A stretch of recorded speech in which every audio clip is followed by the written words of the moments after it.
करना चाहती हूँ कि कृपया मंच पे आए। मैं अनुरोध करना चाहती हूँ प्रधान सचिव समाज कल्याण विभाग सर अभी पहुँचेंगे, अभी पहुँचे नहीं हैं। हमारी महिला विकास निगम की मैनेजिंग डायरेक्टर रिक्वेस्ट करती हूँ कि वो मंच पर आए। डॉक्टर मिस श्रीमती सीमा त्रिपाठी जॉइंट सेक्रेटरी पशुपालन विभाग से अनुरोध है, कृपया मंच पे आए मैडम। सुजाता चलाना मैडम अपर सचिव समाज कल्याण विभाग, स्वागत मैडम आपका, मंच पर कृपया आए। Shri Jitendra Rana sir special secretary sir से अनुरोध है, कृपया मंच पर आए। विशेष सचिव समाज कल्याण विभाग श्री सुश्री निपुण गुप्ता मैडम से अनुरोध है, यूनिसेफ की संचार प्रमुख हैं मैडम, कृपया आप मंच पे आए। प्रेम सिंह मीना सर थोड़ी देर में सभागार में हमारे समक्ष उपस्थित होंगे। श्री किशोरी पासवान सर जो संयुक्त सचिव समाज कल्याण विभाग का हार्दिक स्वागत मंच पे। Mister Mansoor Kagri sir UNICEF से मैं अनुरोध करूंगी, मंसूर सर कृपया आप मंच पे आए, अतिथियों को स्वागत करें। अनुपमा जी मैडम को, एमडी मैडम को कृपया बुके दें।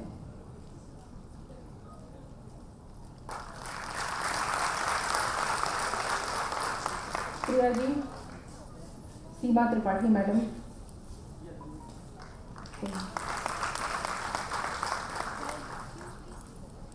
सुजाता मैडम का बहुत बहुत स्वागत।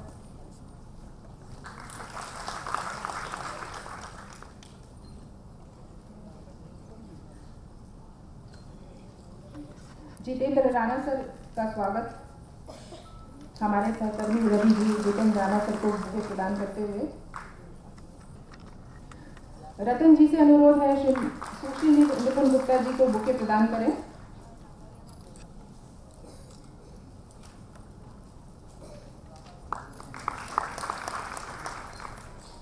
महिला विकास निगम से हमारी सहयोगी प्रिया जी से अनुरोध है कि मंसूर सर को बुके देकर सम्मानित करें, स्वागत करें।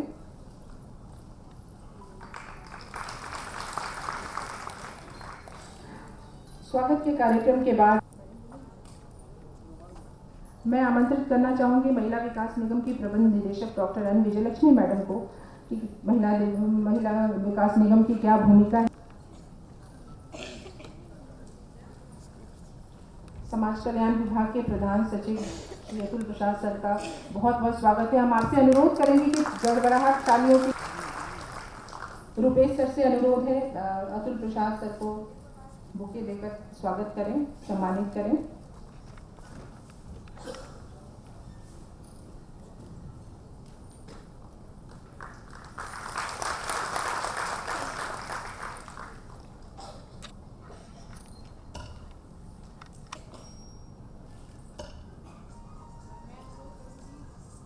रतन जी से दीप सभी माननीय अतिथिगण महोदय से अनुरोध है कि कृपया मंच पर आएं, सामने आएं और दीप प्रज्वलन का कार्यक्रम हम शुरुआत करें।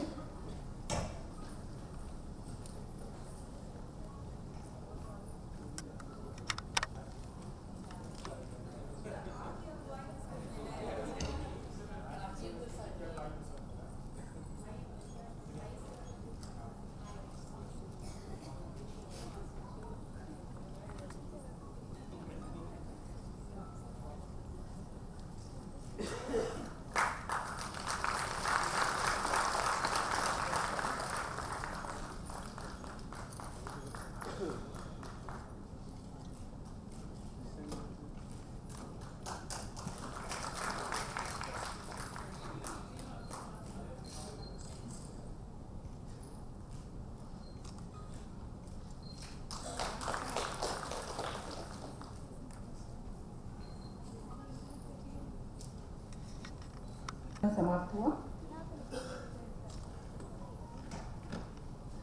जैसा कि हम सब जानते हैं कि महिला विकास निगम बिहार सरकार की नोडल एजेंसी है। इस थीम को के अंतर्गत न केवल आज राज्य मुख्यालय में बल्कि विभिन्न जिलों में भी विभिन्न तरीके के कार्यक्रम सुमन और गीता कुमारी, पूजा कुमारी बांकीपुर अंचल पटना सदर प्रखंड से हैं। मैं उनको मंच पर आमंत्रित करना चाहूँगी और आपको बताना चाहूँगी कि ये विकास मित्र किस तरीके से समाज में परिवर्तन के प्रतिनिधि हैं और इन मुद्दों को लेकर, विशेषकर बाल विवाह और दहेज के मुद्दों को लेकर लगातार कार्य करते रहे हैं। पूजा कुमारी जी का हार्दिक स्वागत मंच पर।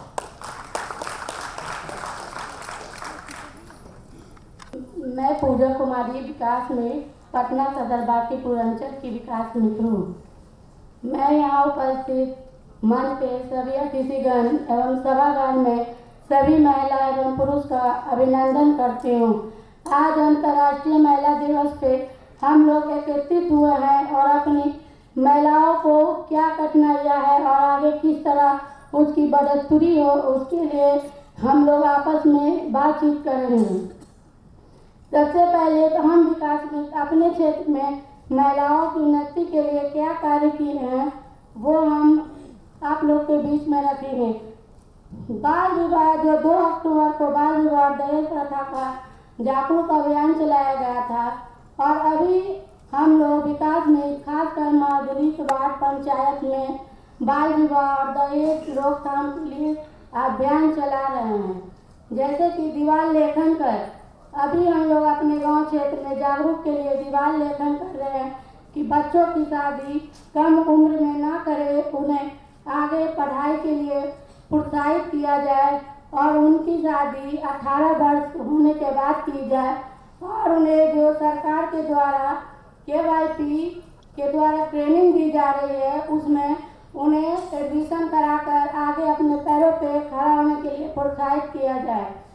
हाल में ही हम अपने वार्ड क्षेत्र में एक बाल विवाह वार्ड मुखिया 51 में संदलपुर वार्ड में एक बाल विवाह हो रहा था जिसकी शादी 15 साल की उम्र में की जा रही थी।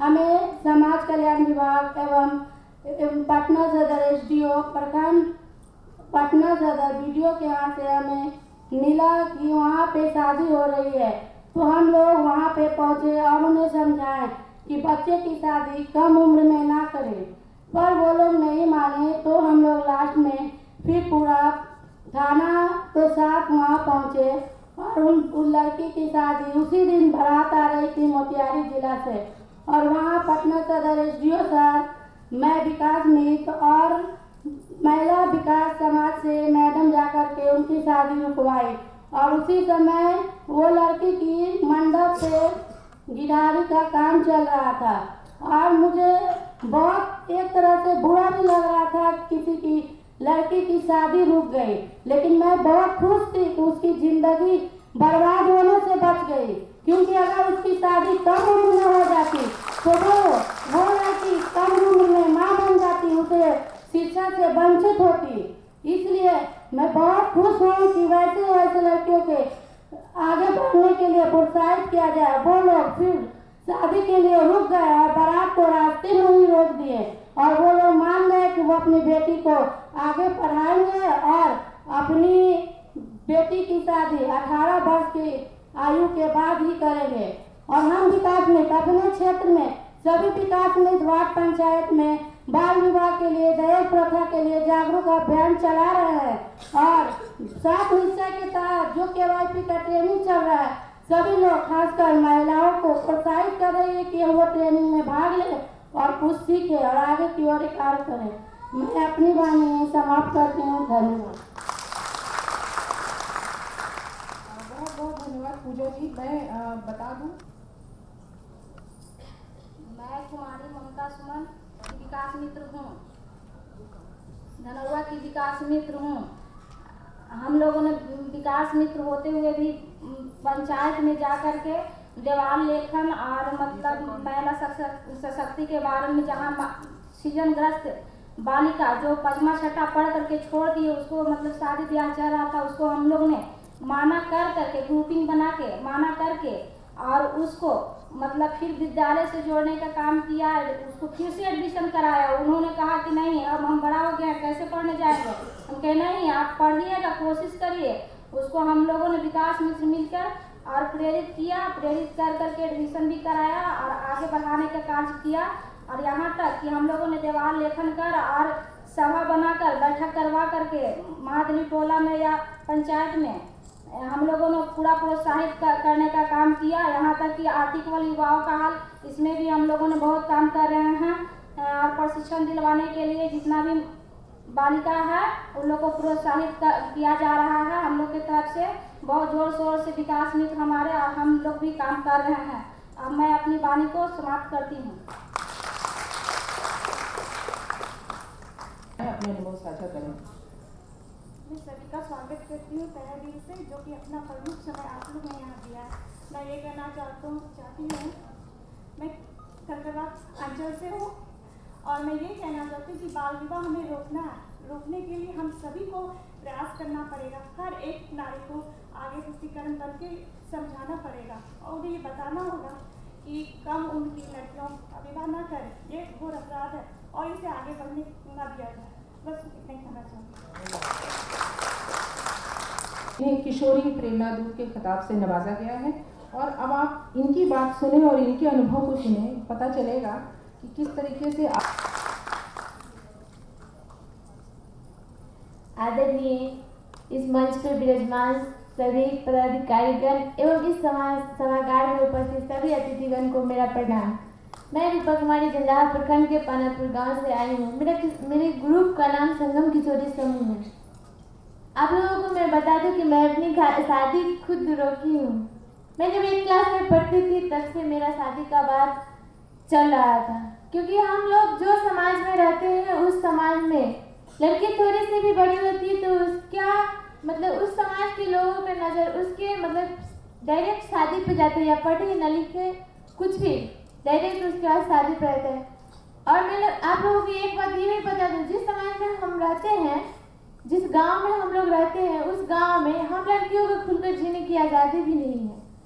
अगर हम लोग किसी दिन साइकिल से अकेले चले जाएं पढ़ने के लिए तो लोग तरह तरह के बातें बनाते हैं और कहते हैं कि क्यों गए, अकेले क्यों गए पढ़ने के लिए। तो आप लोग तो सोच ही सकते हैं कि जब फिर कोई लड़की पढ़ने मतलब थोड़ी सी भी बड़ी हो तो उसके साथ क्या हो सकता है। वही मेरे साथ भी हुआ, लेकिन मैं जब ये किशोरी समूह से जुड़ी बाल विवाह के तहत तो मुझे लगा कि नहीं, जब हमारे देश में हमारे जो मुख्यमंत्री है जो हम लोगों के बारे में जब इतना सोच सकते हैं तो हम लोगों को भी आगे बढ़ के उनका साथ देना चाहिए, ताकि हमारा देश इस बाल विवाह और दहेज प्रथा से मुक्त होता है। और मैं आप लोगों से भी मतलब गुजारिश करती हूँ कि आप लोग भी अपने साथ ऐसा ना होने दें। मेरा शादी तो होने वाला था, लेकिन मैं बहुत कोशिश की कि ना हो, तो मेरा शादी रुका। मैं अपनी मम्मी पापा को बहुत अच्छी तरह से समझाई और संगम किशोरी समूह में जुड़ने के बाद मुझे पता चला कि इस बाल विवाह होने से क्या नुकसान होगा और क्या सजा हो सकती है, ये सब बारे में मुझे पता चला। तो कोई भी लड़की अपने परिवार को सजा के दायरे में नहीं रख सकती है, क्योंकि वो मतलब लड़कियां अपने परिवार से बहुत ज़्यादा प्यार करती है। अभी आप लोग जो लड़कियां वो बुरा मत मानिएगा, क्योंकि मैं सिर्फ लड़की की बात की हूँ।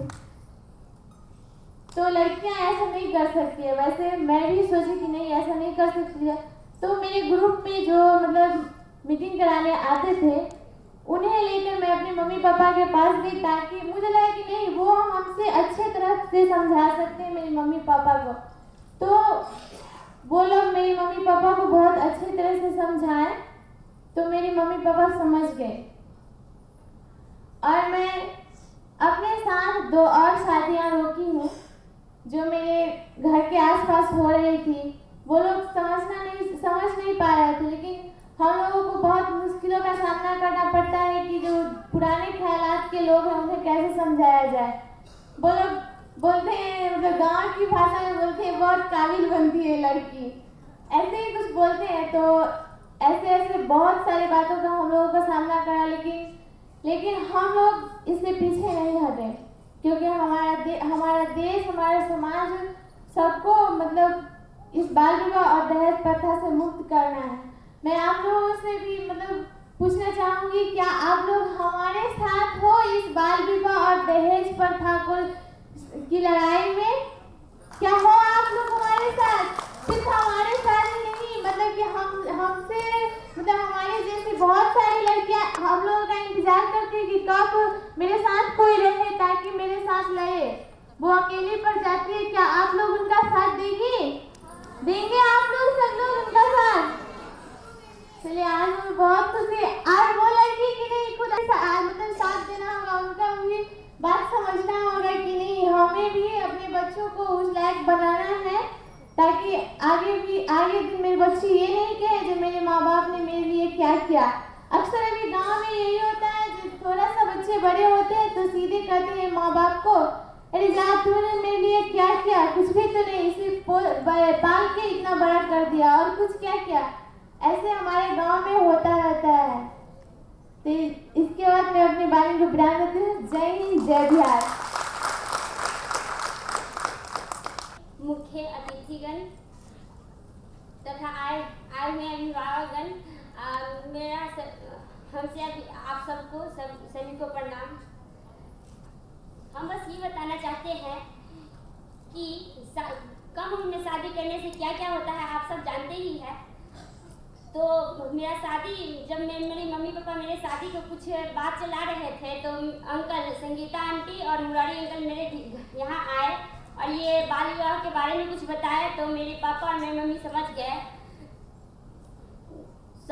तो वो अपने मतलब कि बोले बेटी का शादी नहीं करेंगे और आगे पढ़ेगी। तो हम इस बाल विवाह को मम्मी रोकते हुए अपना शादी खुद रोकते हुए और अपना आगे पढ़ाई भी कर रही हूँ और बच्चों को पढ़ा भी रही हूँ।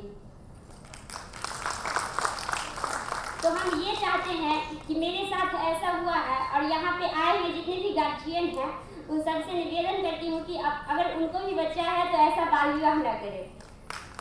तो बाल विवाह करने से ये बहुत सारे खराबी होती है। तो इसे हम चाहते हैं बच्चों को शादी न करें और आगे पढ़ाए, क्या आगे पढ़ करके कुछ बन सके।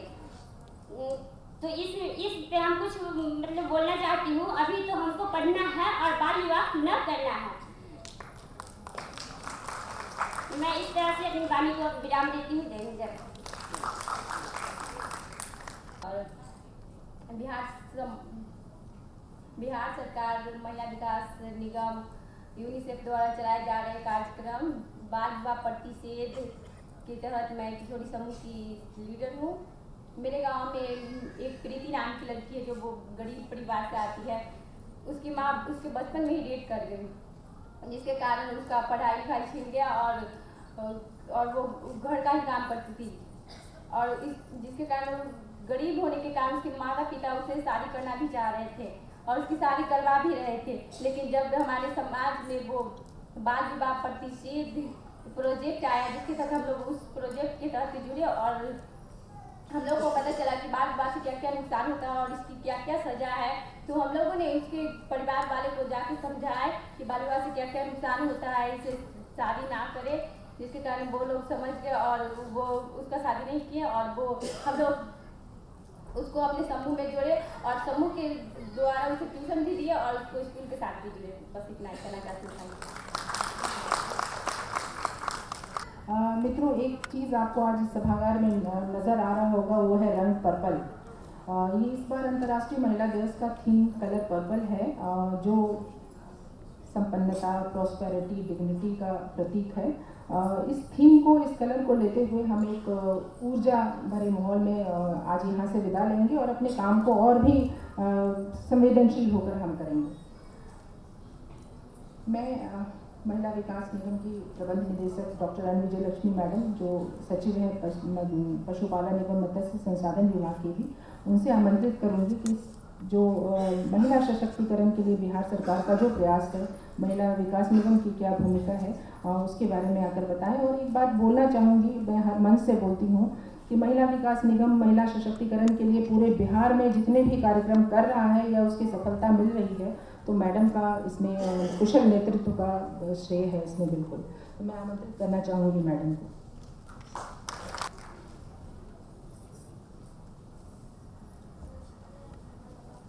सभी को नमस्कार। इस अवसर पर आप सभी को बहुत सारे शुभकामनाएं हैं।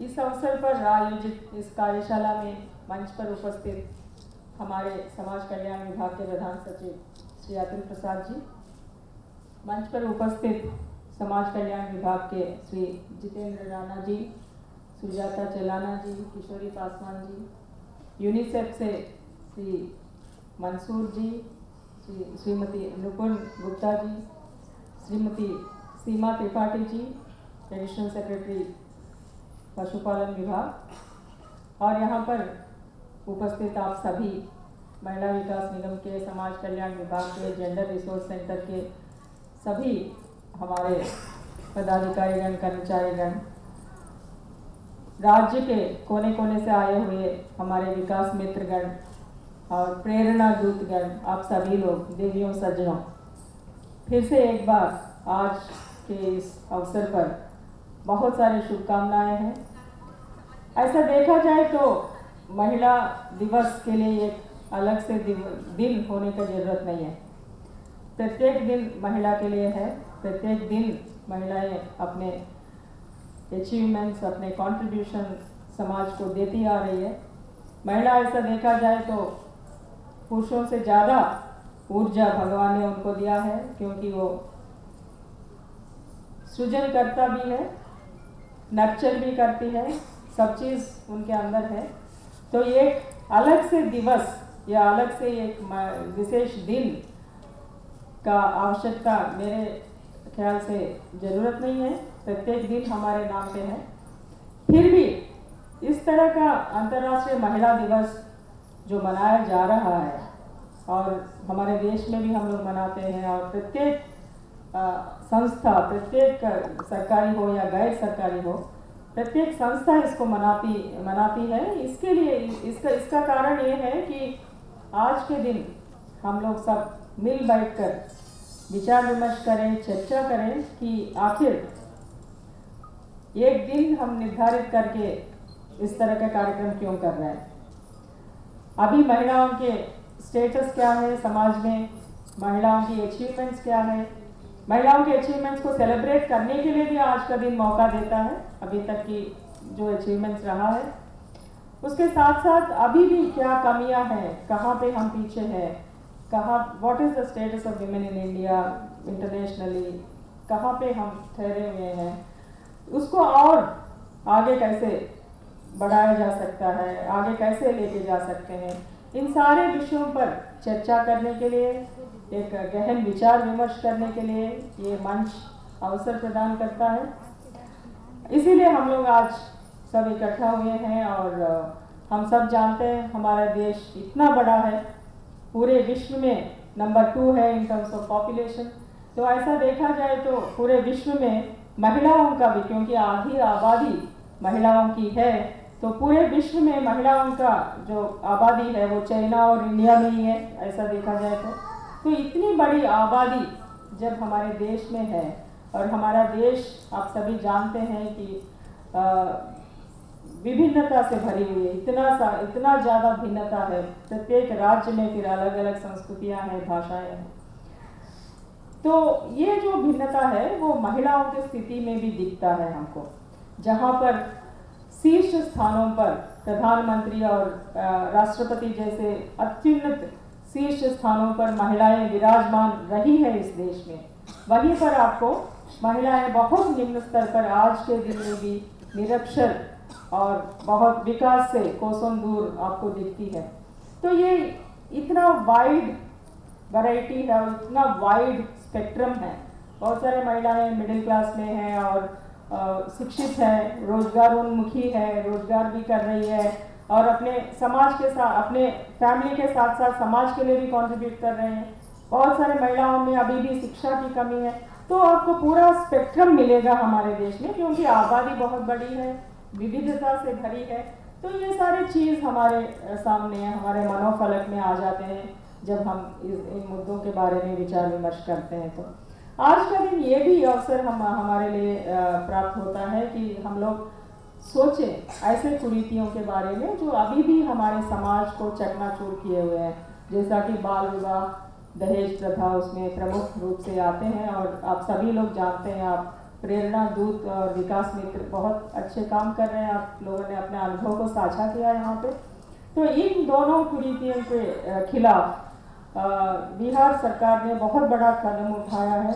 आप सभी जानते हैं 2 अक्टूबर से हम लोग का ये अभियान शुरू हुआ है और राज्य के कोने कोने तक ये अभियान पहुंच चुका है विभिन्न माध्यमों के द्वारा, चाहे नुक्कड़ नाटक हो, चाहे दीवार लेखन हो, चाहे अन्य कार्यक्रम हो, उसमें आप सभी लोग भागीदारी निभा रहे हैं। आप सभी को बहुत बहुत बधाई। और मैं आपको और इस मंच से प्रोत्साहन देना चाहती हूँ कि आपका ये मुहिम और ये अभियान इसी तेजी से आगे बढ़े और हम लोग जो अभी 40% की कलंक जो झेल रहे हैं बाल विवाह की, उसको आने वाले 2-3 सालों में 0 पे लेके आना है। ये हमारा लक्ष्य है और उस लक्ष्य को पाने में आप सभी का पूर्ण सहभागिता, पूर्ण भागीदारी हम लोगों को प्राप्त होगी, ऐसा मेरा विश्वास है। आज के दिन हम लोगों को अन्य चीज़ों के बारे में भी बात करना चाहिए, जैसा कि चाइल्ड सेक्स रेशियो CSR जो हम कहते हैं वो गड़बड़ाया हुआ है पूरे देश में भी और राज्य में भी। उसको ठीक करने में एक सामाजिक चेतना की, एक सोच में बदलाव लाने की, व्यवहार परिवर्तन की ज़रूरत है। इसके बारे में भी हम लोगों को सोचना है। क्यों हम आखिर सन प्रेफरेंस इतना करते हैं? लड़का, सन प्रेफरेंस यानी लड़का चाहते हैं। लड़का क्यों चाहते हैं हम? आज के दिन में हम सभी जानते हैं कि लड़कियां बहुत ज़्यादा प्यार से अपने माता पिता का देखभाल करती है। लड़कियां हर एक क्षेत्र में आगे जा रही हैं। लड़कियां यहाँ तक कि कुछ मंदिरों में, देवालयों में पौरोहित्य करने के काम भी लड़कियों को सौंपा जा रहा है। एक रिवोल्यूशनरी स्टेप हुआ है। अभी तक तो महिला पुजारी नहीं हुआ करती थी, लेकिन अभी वो भी हो गया है। महिलाएं मुखाग्नि दे रही है अपने माता पिता के निधन पर। तो महिला क्या नहीं कर सकती है? क्यों हम अभी भी आज के दिन में सन प्रेफरेंस एशियन कंट्रीज में, पूरा हमारा राज्य का या देश का बात नहीं है, पूरे एशियन कंट्रीज में ये रुग्मता है। इसको रोकने की ज़रूरत है। सन प्रेफरेंस को रोकने की ज़रूरत है ताकि महिला शिशु भ्रूण हत्या, जो फीमेल फीटिसाइड, फीमेल इन्फेंटिसाइड हम कहते हैं, उसको रोका जा सके। उसके साथ साथ महिलाओं को सभी क्षेत्रों में समान अवसर प्रदान करें। आखिर सशक्तिकरण क्या है? हम क्या नारी सशक्तिकरण, महिला सशक्तिकरण बहुत ज़्यादा बोलते हैं, विमेंस एम्पावरमेंट। एम्पावरमेंट क्या है? एम्पावरमेंट यही है कि महिलाओं को चॉइस होनी चाहिए, अपने जीवन अपने टर्म्स पे स्वेच्छा से जीने की हक। ये एक तरह से प्रत्येक पुरुष को भी प्राप्त है, महिला को भी प्राप्त होना चाहिए। ये एक बेसिक ह्यूमन राइट है। तो महिलाओं को महिला का हक मिलना चाहिए कि अपने जीवन को अपने टर्म्स में जीने के लिए।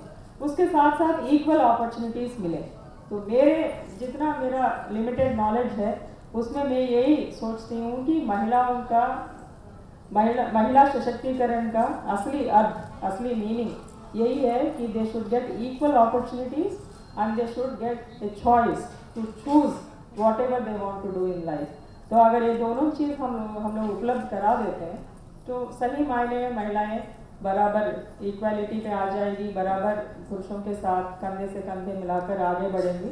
तो ये सारे चीज़ों के बारे में भी आज डिस्कशन करना चाहिए।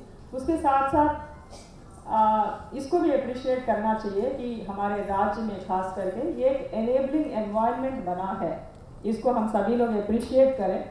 माननीय मुख्यमंत्री जी के नेतृत्व में काफ़ी रिवोल्यूशनरी पॉलिसी डिसीजंस लिए गए थे, चाहे वो 35% रिजर्वेशन इन एम्प्लॉयमेंट हो या 50% रिजर्वेशन इन पंचायती राज बॉडीज़ हो। इनकी जो रिवोल्यूशनरी जो क्रांति है, जो रिवोल्यूशनरी स्टेप था, उसकी असर दिखने लगा है। अभी बहुत सारे पंचायतों में महिलाएं हैं, तो महिलाओं की भागीदारी बढ़ रही है डिसीजन मेकिंग बॉडीज़ में। तो ये आने वाले दशकों में और अच्छा सा इसका प्रगति दिखेगा, इसका असर दिखेगा।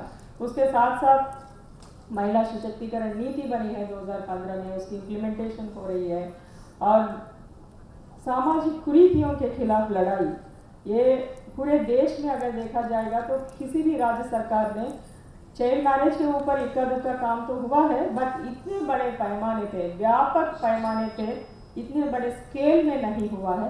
तो ये एक सोशल रिफॉर्म के लिए राज्य सरकार को लड़ना, ये अनोखा चीज़ है जो यहाँ पे इस राज्य में हो रहा है। उसके साथ साथ दहेज प्रथा एक ऐसा डीप रूटेड मेलाइज है हमारी सोसाइटी में, इसके खिलाफ भी राज्य सरकार स्वयं स्टेप्स ले रही है, उसके खिलाफ लड़ रही है। तो ये मौका आ गया है, बिहार बिल्कुल एक जेंडर फ्रेंडली राज्य बनते जा रहा है। तो आप सभी लोगों से मेरा अनुरोध है कि आप लोग जहाँ जहाँ पे भी हैं अपने क्षेत्र में इन सभी मुद्दों को आगे लेके जाएंगे।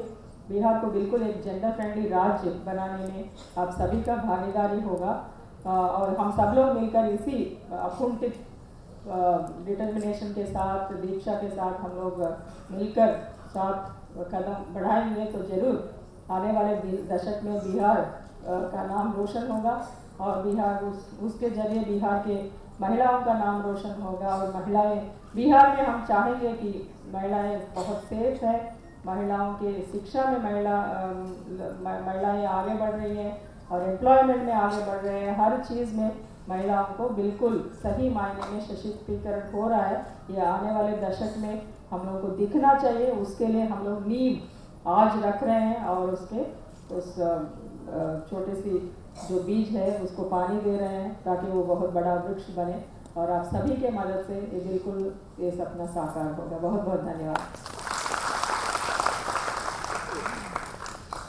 बहुत बहुत आभार मैडम।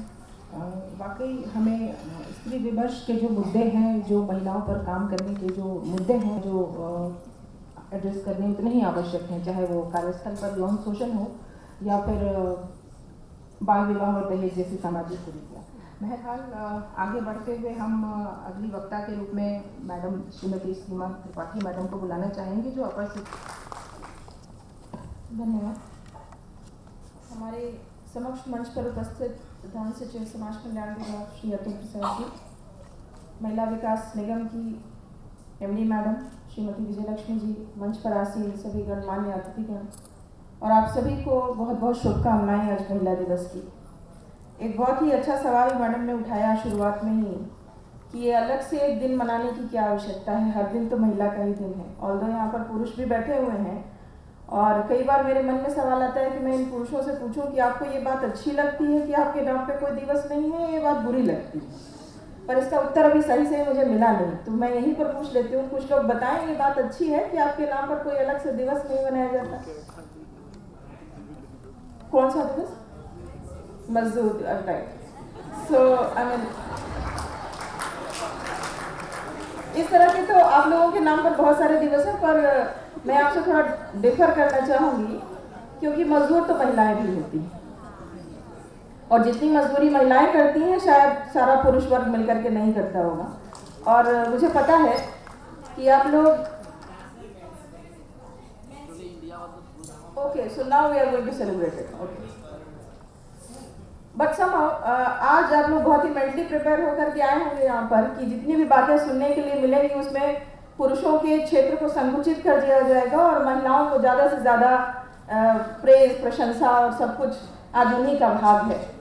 और पूरे महिला विमर्श और पूरे स्त्री विमर्श में मेरे हिसाब से ये बिंदु और भी एक विमर्श का बिंदु होना चाहिए कि जब भी हम लोग महिलाओं की स्वतंत्रता, महिलाओं के सशक्तिकरण, महिलाओं के लिए कुछ भी की बात करते हैं तो ऐसा क्यों हमारे दिमाग में आता है कि उससे पुरुषों का कोई भी क्षेत्र संकुचित हो जाएगा।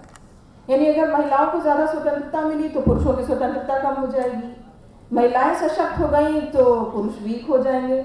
ऐसा हमारे दिमागों में क्यों बना हुआ है?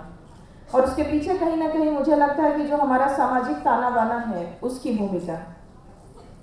जब मैं सामाजिक ताने बाने की बात करती हूँ तो मैं कहना चाहूँगी कि कई बार जिस भी वातावरण में हम लोग समाज में रहते हैं उसकी 99.99% बातें हमारे लिए एक्सेप्टेबल होती हैं, स्वीकार्य होती हैं, और जब तक व्यक्तिगत रूप से हमें कोई उससे हानि नहीं हो जाए उस वातावरण से, तब तक हम उसे एक्सेप्ट करके चलते हैं कि यह उचित है और ये सही है। उसका एक उदाहरण है डोमेस्टिक वायलेंस। जिस दिन घर में डोमेस्टिक वायलेंस किसी भी महिला के प्रति शुरू होता है, ऑल्दो पुरुषों के प्रति भी होता है, आई नो वो भी दर्द कहीं है, बट जो महिलाएं पहले दिन इस डोमेस्टिक वायलेंस का हिस्सा बनती हैं, वो पहले दिन ये नहीं कहती हैं कि मुझे रिवोल्ट करना है। उस दिन थोड़ी देर के बाद, थोड़ा रो लेने के बाद, थोड़ी सांत्वना के बाद वो चीज़ उनके लिए स्वीकार्य हो जाती है और धीरे धीरे धीरे धीरे ये कहीं ना कहीं मन में आ जाता है कि ये मेरे 2 बच्चों के पिता हैं, ये घर में कमा के लाते हैं, ये सब कुछ कर रहे हैं, तो 2 थप्पड़ ही मार लिया तो क्या हो गया। तो ये जो स्वीकार्यता है यही हानि है और सब कुछ सारी ऐसी बातों पर यह स्वीकार्यता ही लागू होती है। जब हम बाल विवाह करते हैं तो हम तर्क दे देते हैं कि आखिरकार तो बच्ची को दूसरे के घर जाना ही था, दूसरे के संस्कार सीखने ही थे, दूसरी की चीजें करनी ही थी और फिर जितने दिन यहाँ रह जाएगी उसका लगाव उतना ज्यादा यहाँ हो जाएगा, तो अच्छा है कि जितनी जल्दी अपने घर चली जाए। मैंने अपने बचपन में बहुत सारी लड़कियों को कहने वाले ऐसे माता पिता को देखा है जो शुरू से ही अपने बच्चे को सिखाते रहते, हर तीसरी बात में उनकी ये बात होती थी, जब अपने घर जाना तब करना, जब अपने घर जाना तब करना। यानी शुरू से ही जब बच्ची 10 साल 12 साल 13 साल की होती है तभी से उसको समझा दिया जाता है कि अपना घर तो ये नहीं है, जो है वो अपना घर कहीं और है। और इसी का जब आप दूसरा पहलू देखेंगे, यानी माता पिता के दृष्टिकोण से इस चीज को पूछना चाहेंगे कि भाई आप ऐसा क्यों करते हैं, बच्ची को पढ़ाने में, उसे 10वीं तक पढ़ाने में, 12वीं तक पढ़ाने में या ग्रेजुएट कराने में आपका क्या जाता है। तो कहीं ना कहीं इकोनॉमिक तंत्र, आर्थिक व्यवस्था बीच में आ जाती है। उनका सीधा जवाब यह होता है कि आखिरकार अगर बेटे को पढ़ाएंगे तो वो कमाएगा, कल हमारी भी देखभाल करेगा, और बेटी को पढ़ाएंगे तो भी तो उसे दूसरे के घर ही भेजना है और दहेज देना ही देना है। तो खर्च तो हमें बेटे पर भी करना है और बेटी पर भी करना है। बेटे पर वन टाइम खर्च ये है कि भाई सारा जिंदगी उसको पढ़ाया, अब वो कमाएगा, घर में पैसे लाएगा, और बेटी पर तो हम पढ़ाएं चाहे नहीं पढ़ाएं, दहेज में तो खर्च होना ही होना है। तो हमारे पास इतनी पूंजी थोड़ा है कि बच्ची को पढ़ा भी दें और उसकी फिर शादी में भी दहेज दे दें। तो आप देखिएगा कि ये बाल विवाह का जो कॉन्सेप्ट है कहीं ना कहीं इस दहेज प्रथा से ड्रिवन है, और तीसरे कहीं इस बात से भी ड्रिवन है कि बच्ची को जितने दिन हम अपने घर में रखेंगे, जितने दिन हम अपने संस्कार देंगे, उतना ज्यादा खतरा मोल लेगी। यानी इसमें एक स्त्री विमर्श का एक और हिस्सा जुड़ा हुआ है और वह संबंधित है महिलाओं की अपनी चॉइस पर। कोई महिला, कोई लड़की बनने तक कहीं ऐसा ना हो अपने से ही कोई लड़का पसंद कर ले, समाज में छीछी होने लगे, उससे पहले ही इसे विदा कर दो, उसके पहले ही बता दो कि तुम्हारा एक सेट आदमी है, इसी के साथ जो करना है करो। तो इसलिए कहीं ना कहीं सारे विमर्श एक दूसरे से भूल जाते हैं, जुड़ जाते हैं, मिल जाते हैं। और सब इन सब बातों के बीच में जब हम लोग इस चीज़ के बारे में बात करते हैं कि महिलाओं को स्वतंत्रता किस हद तक, तो आज जब हम थर्ड वेव के स्त्री विमर्श पर बात कर रहे हैं, और जब मैं थर्ड वेव की बात कर रही हूँ तो हम सभी जानते हैं कि आज लगभग 110 साल हो रहे हैं, 1908 से लेकर के 2018 लगभग 110 साल से ज़्यादा हो रहे हैं जब हम अंतर्राष्ट्रीय महिला दिवस या महिला दिवस किसी न किसी रूप में मना रहे हैं। और जब प्रथम वेव शुरू हुआ 1950-1960 के पहले तक का, दूसरा वेव स्टार्ट हुआ 1960 से लेकर के 1990 और 2000 तक का, और हम तीसरे वेव में हैं, तो कई महिला विचारकों की सोच ये भी हो चुकी है कि भाई बहुत हो गया स्वतंत्रता, कितना स्वतंत्रता चाहिए। पर अगर आप देखेंगे पूरे विश्व के मानचित्र में तो हर देश के सामने अलग अलग मुद्दे हैं। आज हमारे यहाँ भारत में इतने विविध मुद्दे हैं और इतने अलग अलग हिस्सों में अलग अलग तरीके के मुद्दे हैं कि अगर आप सबको पकड़ना चाहेंगे तो एक साथ पकड़ना भी संभव नहीं होगा। आप ग्रामीण क्षेत्रों में जाएंगे तो आपको बाल विवाह और दहेज प्रथा की समस्या ज़्यादा मिलेगी, शहर में दहेज प्रथा की समस्या और भी ज़्यादा मिलेगी, और भी ज़्यादा बड़े और भयानक पैमाने पर मिलेगी। लेकिन शहर में एक और समस्या आपको मिलेगी, जो महिलाएं कामकाज के लिए बाहर निकल रही हैं उनकी सेफ्टी का जो मुद्दा है, उनकी सुरक्षा का जो मुद्दा है, उनके सहूलियत का जो मुद्दा है, और इसी से कहीं ना कहीं जुड़ा हुआ है महिलाओं के और कामकाजी महिलाओं के ज़्यादा से ज़्यादा कामकाजी होने का जो मुद्दा है, वो इस चीज़ से जुड़ा हुआ है कि घर में बच्चों और बुजुर्गों को कौन देख रहा है।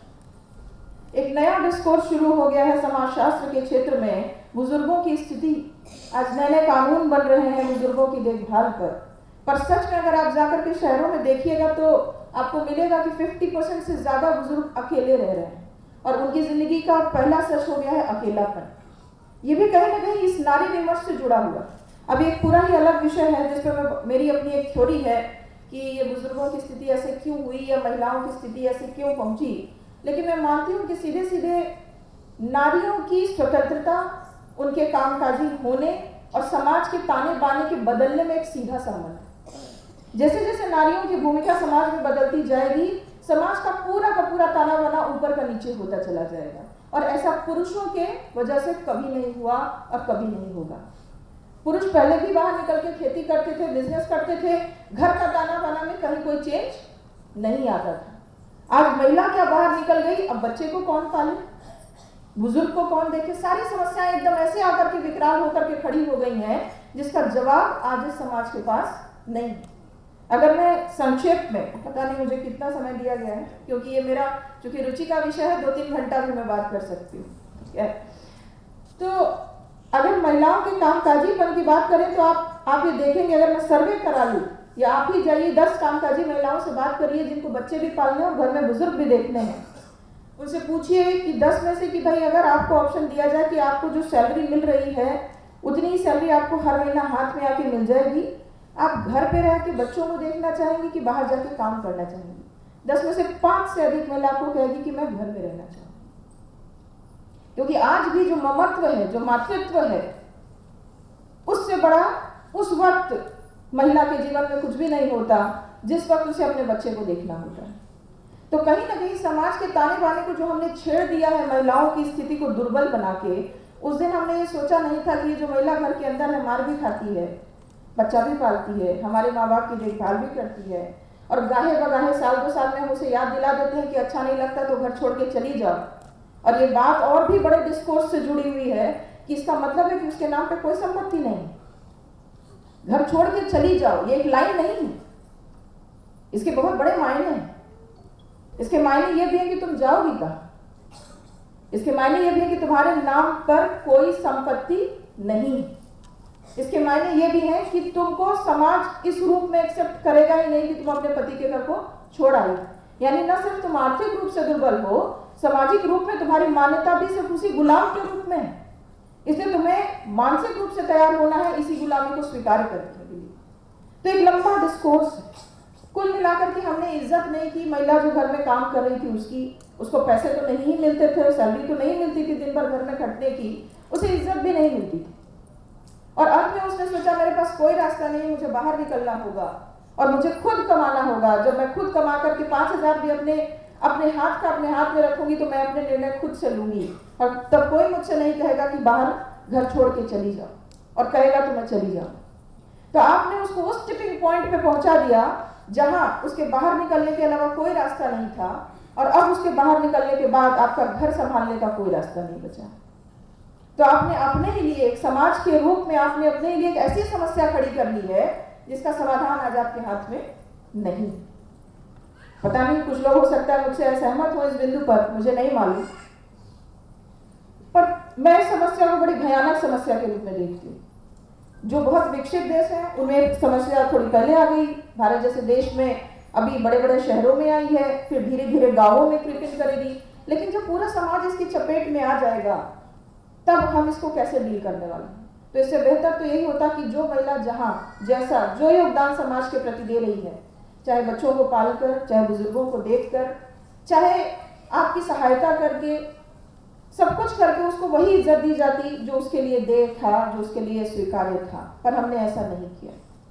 अब सवाल यह है कि इतनी सारी बातों में हम पहुंच कहाँ रहे हैं। जो मैं थर्ड वेव की बात कर रही थी, थर्ड वेव का सोचना यही है, जो महिला स्त्री विमर्श है, महिलाओं के जगत में जो फेमिनिस्ट सोच है, उसका कहना यही कि भाई आप स्वतंत्रता करते आगे बढ़ते चले जा रहे हैं, किस हद तक स्वतंत्रता चाहिए। कुछ देश तो ऐसे हो गए हैं जहां पर महिलाओं को पूंजीवाद की बहुत सारी आलोचनाओं में एक आलोचना यह भी है कि वह महिलाओं को एक प्रदर्शन की वस्तु के रूप में देखता है। समाजवाद उसे नहीं देखता, कम्युनिज्म उसे नहीं देखता, लेकिन पूंजीवाद उसे एक प्रदर्शन की वस्तु के रूप में देखता है। और एक व्यक्ति या एक महिला या एक बच्ची जो अभी बढ़ती उम्र में है, वह अभी अपने आप को वर्तमान में ये नहीं समझ पाती कि कल को मैं प्रदर्शन की वस्तु न कहीं बन जाऊं अपनी स्वतंत्रता के चक्कर में। और इसीलिए माँ बाप कहते हैं थोड़ा धीमे चलो, थोड़ा सोच के चलो, हमारा एक्सपीरियंस है, हम बताएंगे कि कितना खुलना है कितना नहीं खुलना। और यहीं से बात शुरू होती है उस बिंदु पर जब आप कहते हैं क्या पहनना है और क्या नहीं पहनना। जिन देशों में जीन्स और शॉर्ट्स पहनने की प्रथा एक आम प्रथा है, वहां पर उतना खुला रहना भी कोई अपराध नहीं है। और जिन देशों में बुर्का पहना जाता है या जिन कम्युनिटीज में बुर्का पहना जाता है, वहां हाथ का भी दिख जाना अपराध है। तो ये जो कपड़े हैं ये तो सोच से संबंधित है बेसिकली, लेकिन कहीं आपका कोई गलत फायदा ना उठा ले, ये माँ बाप की मंशा है, उसको भी आप गलत नहीं ठहरा सकते। तो जो स्त्री विमर्श है, स्त्री की स्वतंत्रता के विमर्श है, उसमें किस हद तक हमको आगे बढ़ना है और वो कौन सा बैलेंस है जो समाज के ताने बाने को भी न टूटने दे और आपकी स्वतंत्रता को भी सुनिश्चित करे, और इन सब से ऊपर बढ़ करके महिलाओं के प्रति रिस्पेक्ट, आदर की भावना को सपोर्ट करे, वह एक समुचित बैलेंस को प्राप्त कर पाना समाज के लिए मुझे लगता है कि बहुत ही कठिन काम है। बाय द वे, ये सारे जो विषय हैं बहुत ही गंभीर हैं, और जिस तरीके से सारे लोग मेरी तरफ देख रहे हैं लगातार, मुझे ऐसा लग रहा है मैंने आप लोगों को कहीं बहुत ज़्यादा गंभीर मसलों में उलझा दिया है। बट हमारा जो आज का बिंदु है, जो मैंने शुरू में कहा कि दहेज प्रथा कहीं ना कहीं बाल विवाह की तरफ पुश करता है, बाल विवाह अशिक्षा की तरफ पुश करता है, अशिक्षा अधिकारों के बारे में जानकारी न होने की स्थिति को तरफ पुश करता है, और अंततः आपके एक्सप्लॉयटेशन की तरफ आपको पुश करता है। तो इन सभी चीज़ों का एक बैलेंस चाहिए। अगर शिक्षित होना है तो बाल विवाह समाप्त होना होगा। और रही दहेज प्रथा की बात, तो मुझे लगता है कि ये तो शुरू हुआ है हम लोगों के ही अपने कारनामे से। मांगने वाले ने शायद पहले मांगा नहीं था, देने वाले ने ये दिखाने के लिए कि समाज में मेरी क्या हैसियत है, कुछ ज़्यादा दे दिया। और जब एक ने ज़्यादा दे दिया तो दूसरे ने कहा भैया उनके लड़का तो इंजीनियर था, उसको तो इतना मिला था, तो फिर हमारा भी तो लड़का इंजीनियर नहीं है। तो ये जो देने वाले की मंशा है वो कहीं ज़्यादा हानिकारक है मांगने वाले की मंशा से। और ऐसा नहीं है कि सरकार के प्रयास पहले इस तरह के विषयों में सफल नहीं हुए। हम लोग जानते हैं कि जिस दिन सती प्रथा 1929 की मैं बात कर रही हूँ, 1920, 29, 30 की बात कर रही हूँ, जब सती प्रथा के विरोध में सामाजिक कुनबा आया था, तब ये बहुत आसानी से स्वीकार्य कोई कॉन्सेप्ट नहीं था कि सती प्रथा को समाप्त कर दीजिए। पर हम सब जानते हैं कि आज सती प्रथा का अस्तित्व नहीं। आखिरकार ये हमारे सोसाइटी के ही प्रयासों से समाप्त हो गया, तो क्यों नहीं बाल विवाह दहेज प्रथा भी समाप्त हो सकती। हम सभी जानते हैं, और अगर फिल्मों के शौकीन यहाँ पर होंगे तो 1960, 70 और 80 की दशक की आप फिल्में देखिएगा तो कम से कम 10 फिल्मों में से 9 फिल्म में जो घर की बहू होती थी वो जल के मर जाती। और ऐसा नहीं था कि सिर्फ कहानी थी, ये उस दौर का सच था। लेकिन एक कानून आया और उस कानून ने बहुत अधिक प्रोटेक्ट किया, और आज की दशा में आप ऐसे जलने की खबरें नहीं सुनते। तो ऐसा नहीं है कि पहले हम लोगों ने प्रयास किए नहीं और हम लोग सफल हुए नहीं, हम लोग सफल हुए हैं। पर इसका एक सच ये भी है कि दहेज और बाल विवाह जैसी जो कुरीतियां हैं वो एक तरफा नहीं है, वो लड़की के घर वाले और लड़के के घर वाले दोनों की मर्जी से हो रही है। इसलिए जब तक समाज का पूरा सहयोग इसमें नहीं होगा, जब तक सारे लोग इसको मिल करके इसके पीछे पड़ करके और इसको समाप्त करने की मंशा नहीं करेंगे, जब तक लोग मन में ये नहीं बैठा लेंगे कि शादी करना अपने स्टेटस को शो करने का एक बहाना नहीं, जब तक लोग शादी की जो प्रक्रिया उसको सादा नहीं करेंगे, सिंपल नहीं करेंगे, और उसको अपने रिचनेस को, अपनी भारी भरकम स्टेटस को दिखाने का एक बहाना नहीं बनाना बंद नहीं करेंगे, तब तक ये चीज़ समाप्त नहीं होगी। मैं आशा करती हूँ और शुभकामनाएं देती हूँ समाज कल्याण विभाग को और महिला विकास निगम को। बहुत अच्छा प्रयास है, और मुझे लगता है अच्छा प्रयास अच्छी जगह से, क्योंकि बिहार की महिलाओं के मामले में मेरा एक्सपीरियंस थोड़ा सा अलग है। I would like to share it with you. मैंने और भी जगह की महिलाओं को देखा है। बिहार की महिलाओं का जो मेरा फर्स्ट एक्सपीरियंस है वो मैं एक उदाहरण से आपको समझाना चाहूँगी। मैं जहानाबाद में पोस्टेड थी, तो वहाँ पर एक स्वीपर महोदय थे, तो उनको कुछ छुट्टी वुट्टी चाहिए थी या उनका कुछ काम था, तो अपनी माँ को बुला लाए। उनकी माँ ने कहा इसको छुट्टी चाहिए, तो मुझे बड़ा आश्चर्य लगा कि तो ये बात खुद भी कह सकता था, ये माँ को क्यों बुला के लाया। फिर कुछ दिनों बाद उसका कोई ऐसा काम फंसा हुआ था, तो अपनी बीवी को बुला लाया, वो बीवी ने अनुशंसा किया उसका। फिर खैर हम जहानाबाद से निकल गए, राजगीर पहुँचे तो वहाँ पर भी मैंने ये देखा कि जब पुरुष को कोई बात कहनी होती है तो उसको ऐसा महसूस होता कि मैं थोड़ा कमज़ोर पड़ जाऊँगा, ये मेरे साथ जो महिला रहेगी ये ज़्यादा बेहतर तरीके से मेरी बात को रख सकती है, अच्छे से फॉलो अप भी कर लेगी, बढ़िया कम्युनिकेट कर लेगी, ultimately I will get the result.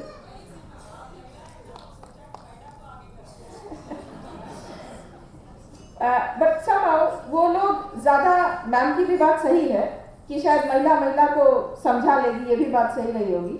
But मैंने बाद में जाकर के महसूस किया कि चाहे घर के मसले थे, चाहे ज़मीन के मसले थे, चाहे कागजी मसले थे, चाहे प्रशासनिक मामले फंसे हुए हों, आमतौर पर जन शिकायतों में भी महिलाएं आगे आकर के और रोकर नहीं, ये नहीं कि वो महिला थी तो वो गई और रोने लगी और इससे हम द्रवित हो गए, रो करके नहीं, अपनी बात से कन्विंस होकर के कि देखिए हमारा ये मसला है, इसको सुनिए। और महिलाएं ज़्यादा कन्विंसिंग थी और वो ज़्यादा बेहतर तरीके से अपनी बात को रख पा रही थी। तो बिहार की महिलाओं में एक ऐसा गुण है जो आमतौर पे बाहर की सभी जगह की महिलाओं में नहीं होता है, चाहे वो पालन पोषण की वजह से हो, चाहे वातावरण की वजह से हो, जिस वजह से भी हो।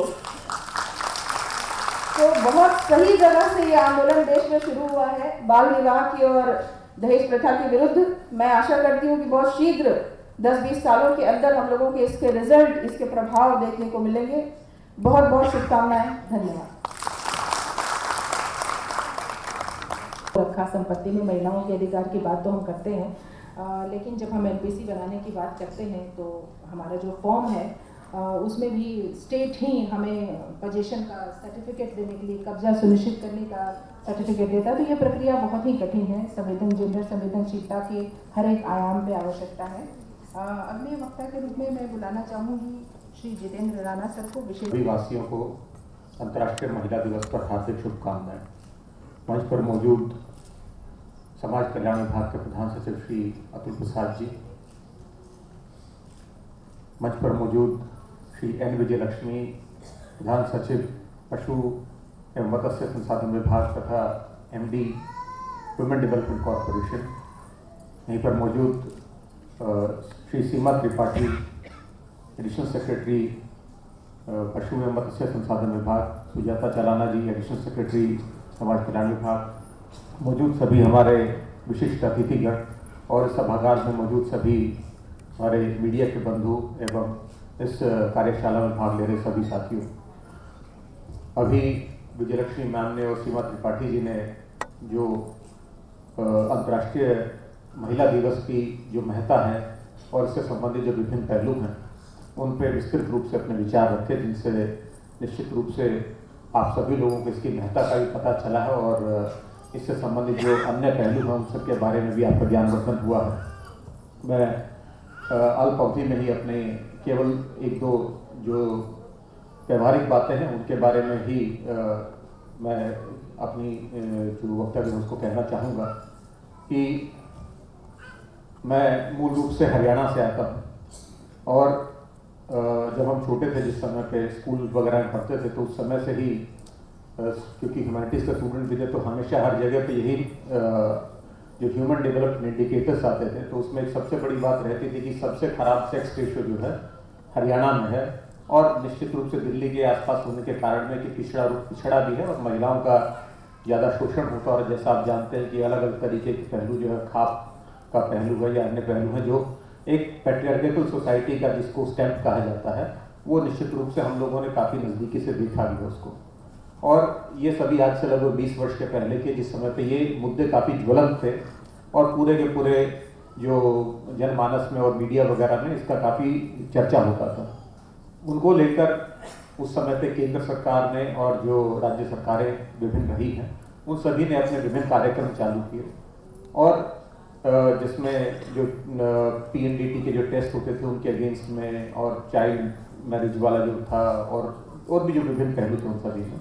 और अभी मैं कुछ दिन पहले ही किसी प्रकार से कोई रिपोर्ट पढ़ रहा था जिसमें मैं सिर्फ अपने स्टैट्स देख रहा था कि जो वहाँ के डिस्ट्रिक्ट के हैं, तो उसमें देखा कि अब जिन डिस्ट्रिक्ट्स में, जो मेरा अपना डिस्ट्रिक्ट है पानीपत है या सोनीपत है, वहाँ पे सेक्स रेशो 850-860 के आसपास हुआ करती थी अगेंस्ट 1000 और वहाँ पे वो बढ़ के 915, 920, 925 के आसपास पहुँच गई है। तो ये एक निश्चित रूप से हमको दिखाता है कि यदि पूरा का पूरा समाज और सरकार मिलकर अगर प्रयास करेंगे तो जो इस प्रकार की समस्याएं हैं तो उनको हम लोग निश्चित रूप से अल्प अवधि में निजात पा सकते हैं।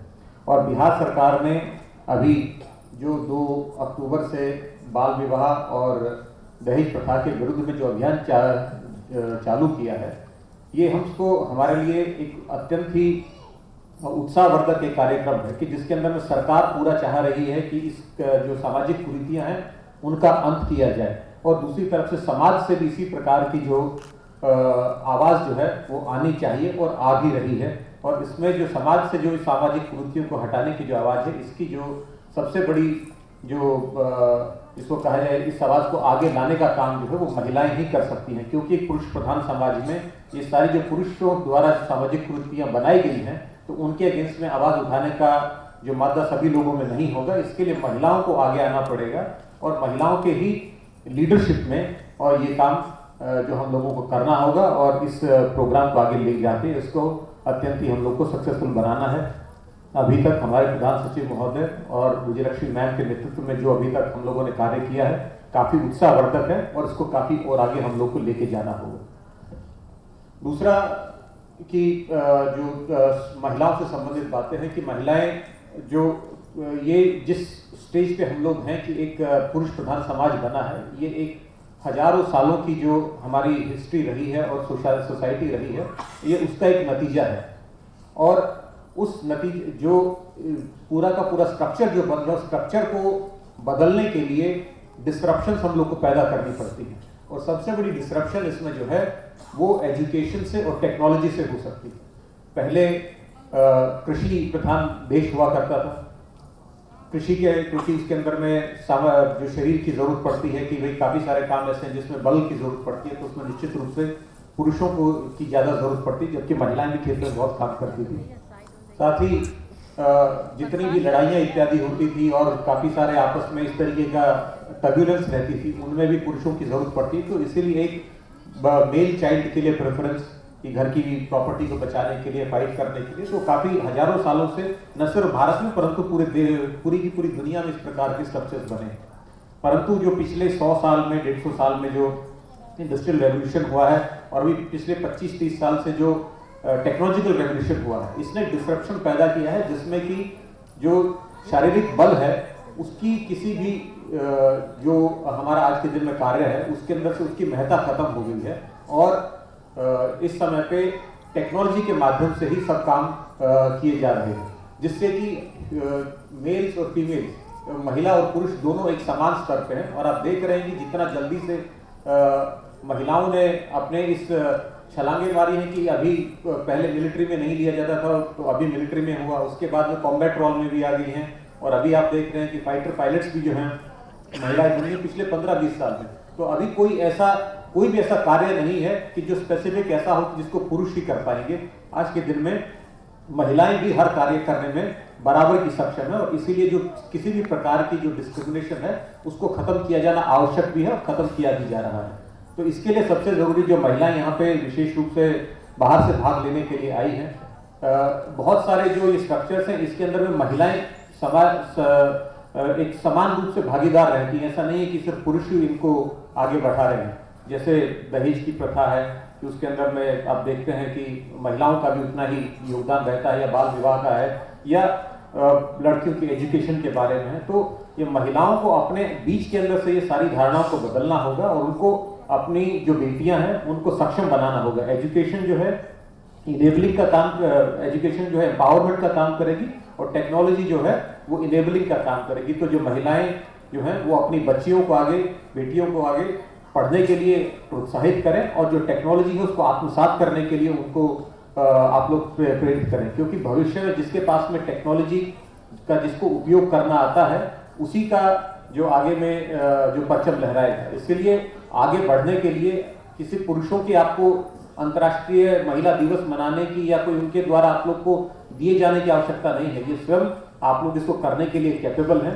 और जैसा मैम ने बताया था कि महिलाओं में तो निश्चित रूप से पुरुषों से कहीं ज़्यादा एनर्जी है, क्योंकि महिलाएं जहाँ पे एक तरफ में सृष्टि के सृजन का काम करती हैं वहीं पे उसके साथ ही घर को संभालने का हर तरीके का काम करती हैं। और बहुत सारे ऐसे काम हैं जिसके अंदर पुरुषों की जो है कैपेबिलिटी ही नहीं है करने की। बहुत मुश्किल से कोई एक आध पुरुष होंगे जो इस प्रकार का काम कर पाए। हम अपने आप में देखते हैं कि एक पिता के रूप में कि बच्चों के साथ में जिस तरीके का पेशेंस चाहिए उनको संभालने के लिए, उनको नर्चर करने के लिए, उस तरीके का जिस तरीके का माता में हो सकता है पूर्व पिता में उस प्रकार का हो पाना बहुत ही डिफिकल्ट है। तो आप लोग स्वयं में सक्षम हैं और आप लोग को किसी के सहारे की जरूरत नहीं है, आप सबल हैं। जरूरत है कि आप लोग संगठित होकर और एक दूसरे को आगे बढ़ाएं। और अंतर्राष्ट्रीय महिला दिवस का यही संदेश जो मेरी तरफ से। धन्यवाद। Thank you.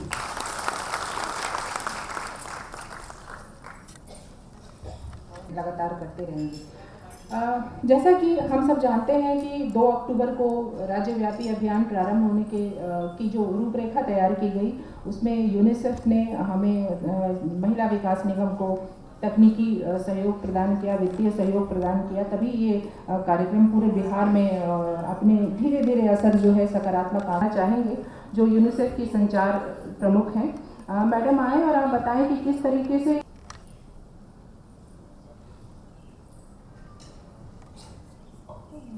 मंच पर आसीन माननीय श्री अतुल कुशल वेलफेयर डिपार्टमेंट, मैं यूनिसेफ की ओर से सभी को आज अंतर्राष्ट्रीय महिला दिवस की हार्दिक शुभकामनाएं और बधाई देती हूँ।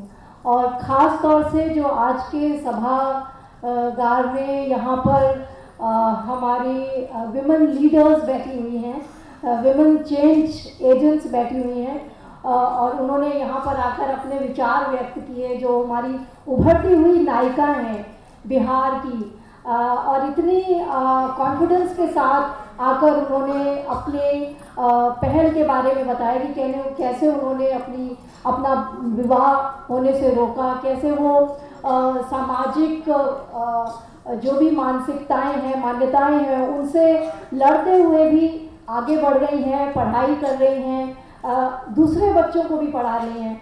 मैं ऐसी सभी जो हमारी युवा नेत्रियां हैं, उन सबको मैं बहुत बहुत नमन करती हूँ और प्रणाम करती हूँ। और मैं ख़ास तौर से बधाई देना चाहती हूँ, महिलाओं को तो बधाई है ही क्योंकि आज आपका दिवस है, लेकिन पुरुषों को भी बहुत बहुत बधाई, क्योंकि आपके जीवन में महिलाएं हैं, इसलिए ये आपका जीवन जो है वो इतना खूबसूरत है। आपको आगे बढ़ने की प्रेरणा देने वाली जो है वो आपके पीछे आपकी महिलाएं हैं, बेटियां हैं, आपकी ऑफिस में सहयोगी हैं। बहुत अच्छा लग रहा है कि डायस पे आज जेंडर इक्वालिटी है। There are, I think the dais is achieve gender equality. 4 महिलाएं हैं तो 4 पुरुष हैं, तो जेंडर इक्वालिटी जो विमेन जो महिलाओं की समानता है, उस पर बिहार में काफ़ी तीव्र गति से काम हो रहा है। और मैं इसमें बहुत जो मुख्यमंत्री जी ने जो एक ये अभियान शुरू किया, पहले शराबबंदी के खिलाफ, जो एक महिला की आवाज़ से शुरू हुआ, और दूसरा जो अभियान शुरू हुआ बाल विवाह और दहेज के खिलाफ, वो भी जो है एक महिला की पुकार से, एक महिला की बात जब मुख्यमंत्री जी ने सुनी और जब उस महिला ने उनसे ये कहा कि आपने शराबबंदी दूर कराई और उससे बहुत अच्छे प्रभाव दिख रहे हैं महिलाओं के लिए, बच्चों के लिए, और आप क्या दहेज प्रथा और बाल विवाह मुक्त करा सकते हैं। और मुख्यमंत्री जी ने एक पूरा राज्यव्यापी अभियान शुरू किया। इसके लिए मेरे ख्याल से पहले भी कहा जा चुका है कि बिहार शायद पहला राज्य है जिसने पूरे देश में पहला राज्य है जिसने एक सामाजिक कुरीति के ऊपर एक राज्यव्यापी अभियान शुरू किया है, इतने ज़्यादा पॉलिटिकल कमिटमेंट के साथ में। और यहाँ मैं ये बता देना चाहूँगी कि यूनिसेफ पूरी तरह से राज्य सरकार के साथ, महिला विकास निगम के साथ, समाज कल्याण विभाग के साथ पूरा तकनीकी सहयोग दे रहा है इस अभियान में। चाहे वो संचार रणनीति बनाने के लिए हो, या फिर राज्य कार्य योजना बनाने में हो, या मीडिया एडवोकेसी हो।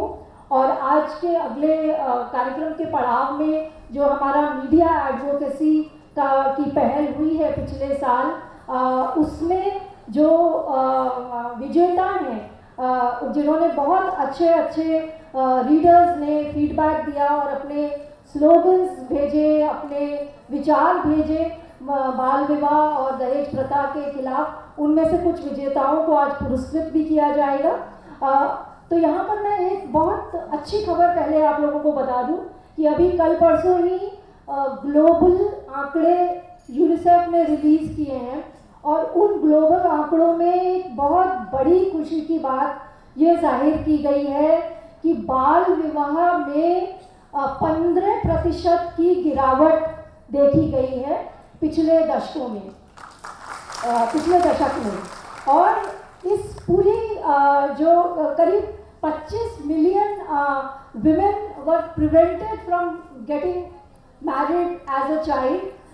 25 मिलियन महिलाओं का बाल विवाह होने से रुका पिछले दशक में। और इस पूरी जो प्रगति हुई है, जो ग्लोबल प्रगति हुई है, उसमें एक बहुत बड़ा योगदान साउथ एशिया का है और बहुत बड़ा योगदान जो प्रगति भारत में हुई है। इस बात को यूनिसेफ ने अपने एस्टिमेट्स के थ्रू प्रस्तुत किया है। और उसमें मैं ये ज़रूर कहना चाहूँगी कि बिहार में जो प्रगति हुई है उसका बहुत बड़ा योगदान है। तो मेरे ख्याल से एक बार हम लोग सब अपने साझा प्रयासों के लिए अपने आप को शाबाशी दें और आगे प्रेरणा लेकर चलें कि इसी गति से हमको। जी बिल्कुल बिल्कुल बिल्कुल, बिहार में ऑब्वियसली 69% से अभी 42% है, तो बहुत बड़ी गिरावट आई है। और ये और ज़्यादा तीव्र गति से इसमें गिरावट आएगी क्योंकि ये जो राज्यव्यापी अभियान है, इसकी सफलताओं जो अभी आगे आ रही हैं और आगे और तीव्र गति से इसमें आप सबके साझा प्रयासों के साथ इसमें इसी गति से कार्य होगा। तो मैं बस यहाँ पर केवल ये और कहना चाहूँगी कि यूनिसेफ जो है बच्चों के लिए काम करती है, बच्चों के अधिकारों के लिए काम करती है। तो यूनिसेफ का महिला दिवस से क्या लेना देना है कि नहीं है? तो यूनिसेफ का बिल्कुल महिला दिवस से बहुत बड़ा लेना देना है, क्योंकि हम कहते हैं कि child is the father of man, लेकिन हमको ये भी कहना चाहिए कि girl, woman is the mother of Mankind. Woman is the mother of Mankind. Okay, ये पूरी सृष्टि की निर्माता जो है वो एक लड़की है, एक महिला है। और जिस घर में महिलाओं का सम्मान होता है, जिस घर में महिला शिक्षित है, जिस घर में महिला स्वस्थ है, पोषित है, उस घर में बच्चों की स्थिति भी कैसी होगी? बेहतर होगी। तो जो बच्चों के आंकड़े हैं, बच्चों के इंडिकेटर्स हैं, चाहे वो स्वास्थ्य में इन्फेंट मोर्टालिटी के हों, बाल मृत्यु दर के हों, चाहे वो कुपोषण के हों, चाहे वो शिक्षा के हों, चाहे अनीमिया के हों, अगर महिलाओं की स्थिति बेहतर होगी तो बच्चों की स्थिति निश्चित रूप से बेहतर होगी। तो इन्हीं शब्दों के साथ मैं फिर से आप सभी लोगों को महिला दिवस की बहुत बहुत शुभकामनाएं देना चाहती हूँ। मैं फिर से ये कहना चाहती हूँ कि महिला दिवस एक दिवस नहीं है। हर लड़की को अपना जन्मदिन जो है वो महिला दिवस की तरह मनाना चाहिए। हर लड़की को अपना जन्मदिन महिला दिवस के लिए मनाना चाहिए। अपने आसपास की जो भी आपके स्फीयर ऑफ इन्फ्लुएंस है, उस स्फीयर ऑफ इन्फ्लुएंस में जितने भी लोग आते हैं, जहाँ तक आपका दायरा है, चाहे वो घर में हो, चाहे घर से बाहर आपके मोहल्ले में हो, चाहे दफ्तर में हो, चाहे समुदाय में हो, चाहे विधानसभा के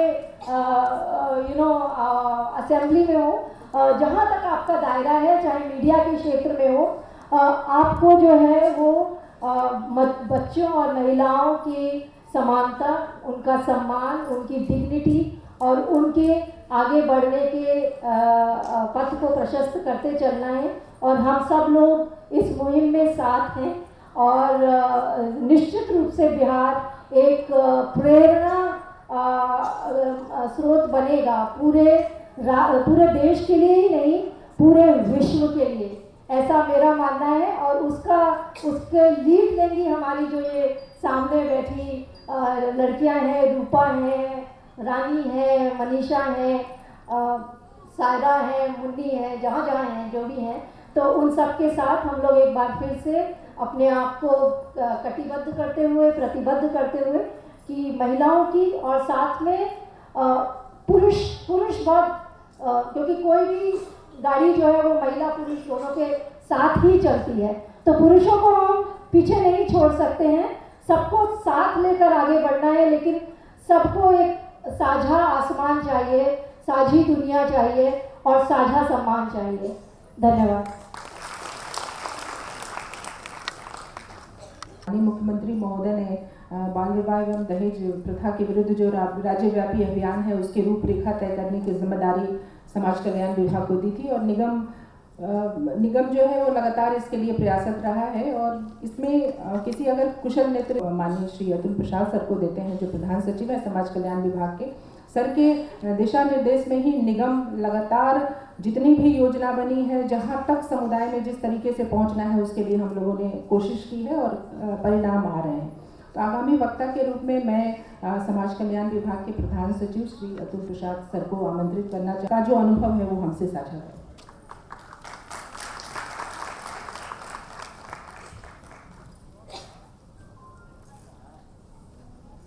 बिना किसी औपचारिकता के मैं सबसे पहले मंच पर बैठे हुए कुछ लोगों से एक प्रश्न पूछना चाहता हूँ।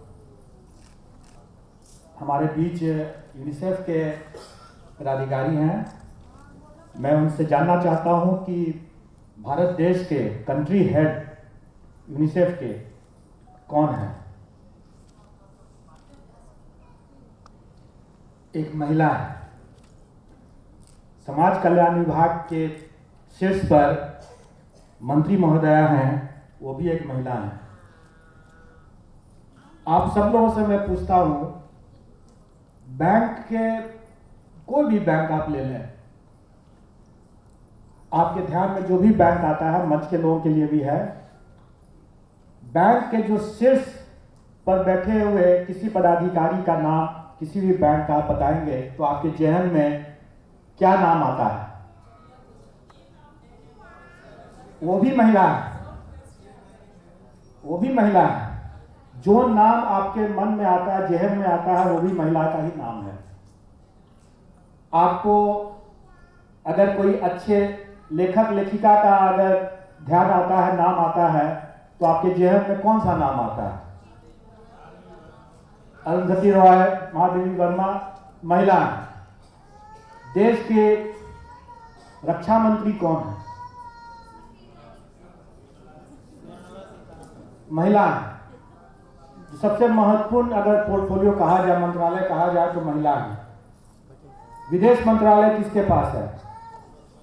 महिला।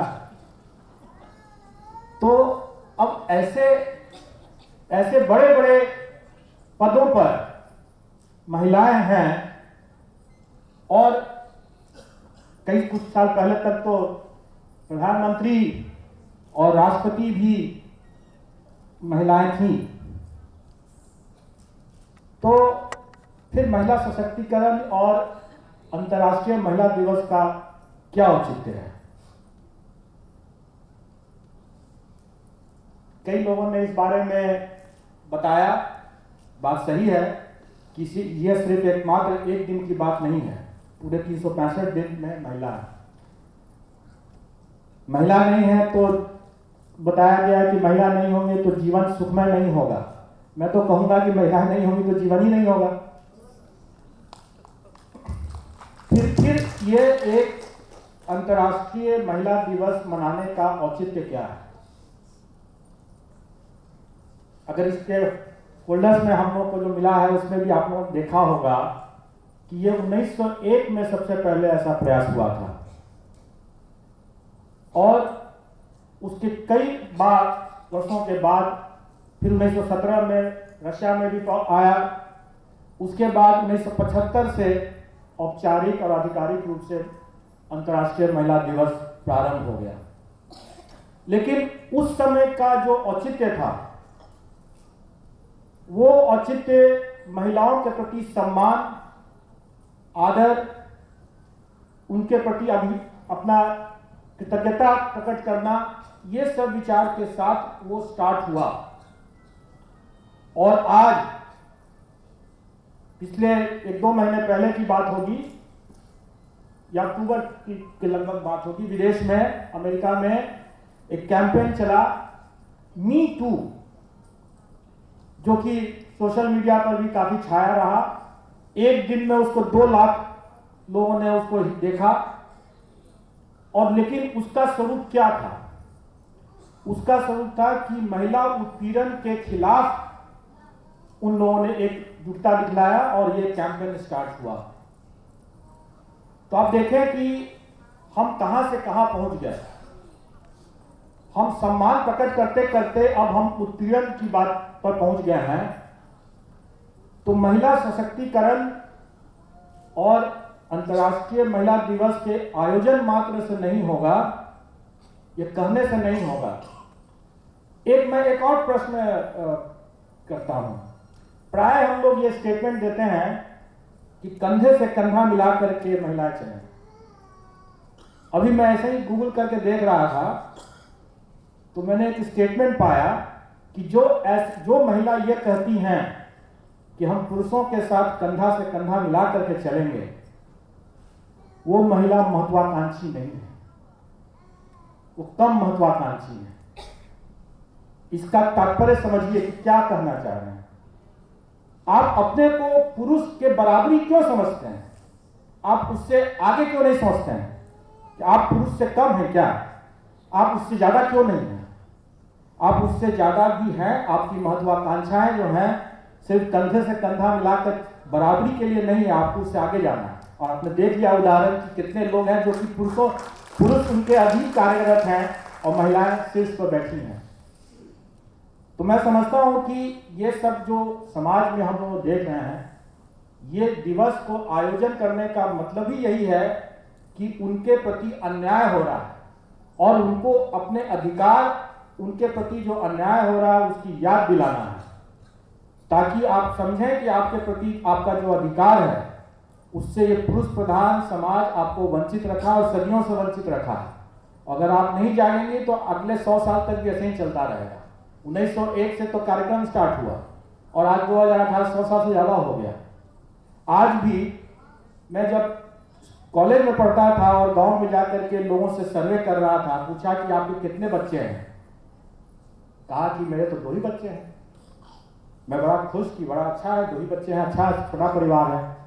बगल में कहे नहीं इनके पूछे कि कितनी लड़कियां कितनी हैं? तो मेरे तो 7 बेटियां हैं। तो बच्चों के कैटेगरी में उनकी संख्या भी नहीं गिनता है लोग। ये 25-30 साल पहले की बात है। और आज भी मैं एक जगह मुजफ्फरपुर में अपने न्यायालय में बैठा था और कुछ डिस्प्यूट का सुनवाई कर रहा था। मैंने कहा कि वो प्रॉपर्टी राइट्स में आपके कितने वारिसान हैं? तो 2। मैंने कहा कि लड़कियों को गिना कि नहीं गिना? तो नहीं गिना। आप लोगों में से कितने लोग जानते हैं कि प्रॉपर्टी राइट्स जो है समान है, लेकिन इसमें से कितने लोगों को वो प्रॉपर्टी राइट्स मिल रहा है या मिल चुका है? शायद ही किसी को मिला होगा। और आज भी जो 2005 के बाद से जो प्रॉपर्टी राइट्स एक समान हो चुके थे हर पहलू से, 2005 के बाद जितनी शादीशुदा महिलाएं हैं, क्या उनको ये जानकारी है कि उनको अधिकार है और उनको क्या मिलेगा? देखें, तो आज का दिवस किस लिए है? आपके अपने चिंतन के लिए है। आप देखिए कि आपका अधिकार आपको कहां कहां छीना गया, कहां कहां आपका अधिकार नहीं मिला। और यह चिंतन सिर्फ महिलाओं को नहीं करना, पुरुषों को भी करना है, क्योंकि उन्होंने नहीं दिया वो अधिकार।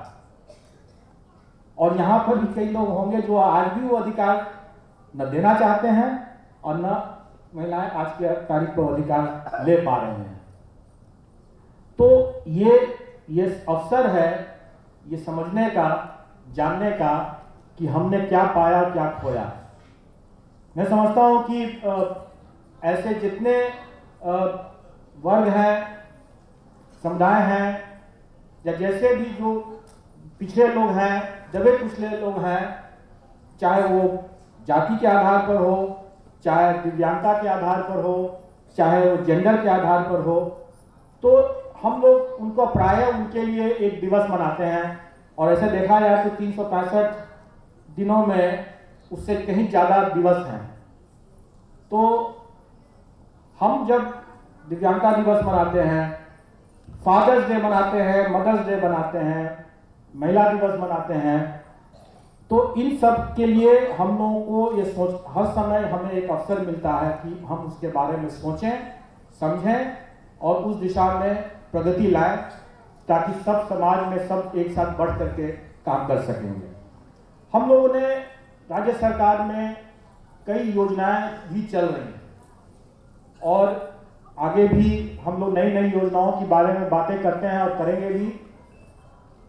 2 कैंपेन जो राज्य सरकार ने स्टार्ट किया, वो बाल विवाह और दहेज। जितने पदाधिकारी यहाँ पर बैठे हैं, कम से कम सरकारी पदाधिकारी, तो निश्चित तौर पर ज्वाइन करने के समय ये लिख के देते हैं कि मैं दहेज लेंगे नहीं। अगर उस दृष्टिकोण से देखा जाए तो जितने सरकारी पदाधिकारी हैं तब तक तो दहेज प्रथा खत्म हो चुका होगा उनके। किसी ने कहा कि सीमा जी ने जैसे बताया कि महिला का सहारा लेकर के पुरुष अपना दावा पेश कर रहा था। आज भी मैं समझता हूं कि आज भी सरकार में जितने पुरुष एम्प्लॉय हैं, वो जब भी उनको छुट्टी चाहिए, शायद सही तरीके से या गलत तरीके से, तो उनकी पत्नियां बीमार हैं और उसी कारण से उनको छुट्टी चाहिए। सभी पुरुष के पत्नियां बीमार हैं और उसके छुट्टी उनको चाहिए। यही बहाना, वही दावा करते हैं। और ये हम सब लोग यहाँ पर बैठे होंगे, एक समय में सब लोगों ने, जो भी पुरुष पदाधिकारी हैं यहाँ, कहीं ना कहीं इस दावा को जरूर उपयोग किया होगा, इसका आधार बनाया ही होगा। तो ये जो हमारी प्रवृत्तियां हैं, हम उनका जब लाभ लेना होता है तो ले लेते हैं, जब उनको लाभ देना होता है तो नहीं देते हैं। अब ये जागरूकता के बारे में जैसे बताया गया कि बिहार की महिलाएं विशेष रूप से अच्छी हैं, बेहतर हैं, जागरूक हैं, समझदार हैं। मैं इसका एक बहुत बढ़िया उदाहरण देना चाहूँगा। वैशाली में एक घटना हुई थी जिसमें कि एक लड़के का, पुरुष का, उसको एक्सीडेंट हुआ था। उसको इलाज के लिए उसको पैसे सरकार देने वाली थी, राहत राशि। उस राहत राशि को लेकर के जब हम लोग गए वहां पर उसको देने के लिए, उसका तो चेक से दे रहे थे, तो उसने कहा कि मेरे पास तो कोई अकाउंट नहीं है। तो सब पदाधिकारी अब सोच में पड़ गए कि अकाउंट नहीं है तो कैसे दिया जाए, कैसे दिया जाए। सोचा कि बैंक वाले को बुला करके इनका अकाउंट खोला जा सकता है। वहीं पर 2 बुजुर्ग महिलाएं बैठी हुई थी और उसने कहा, तुरंत कहा, है ना अकाउंट, जनधन योजना में तो अभी ना अकाउंट खुला है। पुरुष को नहीं मालूम कि जनधन योजना में अकाउंट खुल चुका है, और महिला वहां पर जो बुजुर्ग महिला थी वो बता रही हैं कि जनधन में तो अकाउंट खुला हुआ है। तो मेरा ये कहना है कि महिलाएं जागरूक हैं, अवसर मिलेगा तो बिल्कुल वो आगे बढ़ेंगी। जिन महिलाओं को अवसर मिल गया, आप देख ही चुके कि सब शीर्ष स्थान पर बैठे हैं। जिनको नहीं मिला, वो अवसर नहीं मिला, तो वो अवसर किसी को देना है।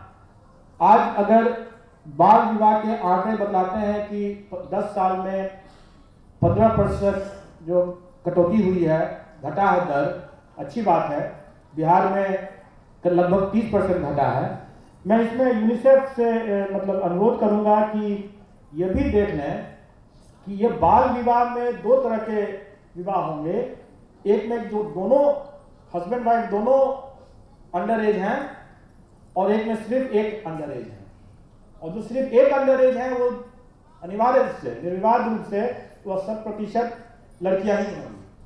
तो उनके परसेंटेज में कमी कितनी आई है वो भी जो है उसको देख लेंगे, क्योंकि अंडर एज का जो अधिकांश मामला जो बाल विवाह का जो है, उसमें अधिकांश जो है वो एक ही अंडर एज है, लड़कियां अंडर एज हैं, लड़कियां अंडर एज नहीं है उतना। तो ये जो स्थितियां हैं कि बच्चा, लड़का अगर है तो पढ़ेगा, नौकरी करेगा, तब तक वो पढ़ाई करेगा, काम करने लायक, और लड़कियां तब तक ही पढ़ेंगी, उसके बाद शादी कर ली। शादी उनके लिए एंड है, उनके जीवन का लक्ष्य बन गया है कि विवाह कर दें, और इसी कारण से बाल विवाह का भी होता है ज्यादा। क्या शादी उनके जीवन का लक्ष्य है? शादी ही लक्ष्य कैसे हो सकता है जब वो लक्ष्य अगर पुरुष के लिए नहीं है, तो वो लक्ष्य लड़कियों के लिए क्या क्यों है? ये अच्छा, वो लक्ष्य देने वाले में कौन लोग हैं? ये लक्ष्य का निर्धारण कौन कर रहा है? उस निर्धारण करने में क्या माता का भी रोल है? क्या माता ने भी उस लक्ष्य को निर्धारित किया है कि लड़कियों का शादी कर दें और पराया धन हो जाए? पराया धन है तो पराया कर देते हैं उसको। ये सोच कहीं ना कहीं हमारी माताओं के मस्तिष्क में भी है, क्योंकि उनके पूर्वजों ने उनके मस्तिष्क में यह डाला है, वो अपने पूर्वज से सुने हैं। लेकिन ये 100 साल की अवधि या 100 साल से ज्यादा की अवधि अब तो हो गई। अब तक हम लोग अगर उसी रूढ़िवादिता में अगर रह जाएंगे तो समाज कभी आगे नहीं बढ़ पाएगा। समाज जैसे स्कूटर के 2 पहिया हैं, एक पहिया चलेगा तो दूसरा पहिया नहीं चलेगा तो कैसे चलेगा? तो इसलिए मैं समझता हूं कि ये दिवस आत्मचिंतन के लिए मनाएं। आप लोग यहां से जब जाएं तो ये समझें कि ये आपका अधिकार है, एक समानता समरूपता आपका अधिकार है, ये किसी के एहसान नहीं है। अगर आपको बराबरी का हक मिलता है तो ये आपका हक है, ये कोई एहसान नहीं है। तो आप अपने हक को मांगे, अन्याय न सहें, क्योंकि अन्याय सहते हैं तो वो भी उतने ही आप दोषी हैं। यहाँ पर हमारे कई रोल मॉडल हैं। मैं अभी विजय लक्ष्मी जी से पूछ रहा था और बातें कर रहा था कि इसको हम लोग क्यों नहीं एक ऐसी योजना भी बनाएं जिसमें कि हमारे जो रोल मॉडल्स हैं उनको पुरस्कृत किया जाए। उनको अभी भारत सरकार ने तो नारी शक्ति पुरस्कार इस बार से लागू किया, इसी आज के तारीख पर वहाँ मिल भी रहा है। तो क्या हम लोग राज्य स्तर पर ऐसी योजनाएं बनाएं जिसमें हमारे ऐसे जो बच्चियां जो अभी जो बाल विवाह को अपोज किया, जिन्होंने उसका विरोध किया और बाल विवाह नहीं किया और पढ़ने के लिए आगे जा रही हैं, ये हमारे रोल मॉडल हैं। क्योंकि हम जिस समाज में हैं, गांव की परिस्थितियां और शहर की परिस्थितियां बहुत अंतर है। शहर की लड़कियां अपोज कर सकती हैं, ज़्यादा बेहतर स्थिति में है। गांव में इस चीज़ का विरोध करना वो मतलब सोचना भी बहुत मुश्किल बात है। और उसके बावजूद अगर गांव की परिस्थितियों में रह करके अगर ये सोच करके ये विरोध कर रही हैं ऐसी कुरीतियों का, तो शाबाशी तो बहुत कम है। उनको लिए तो पुरस्कृत होना ही चाहिए उनको। हाँ, तो इसके लिए मैं समझता हूँ कि हम लोग योजना ही बनाएंगे।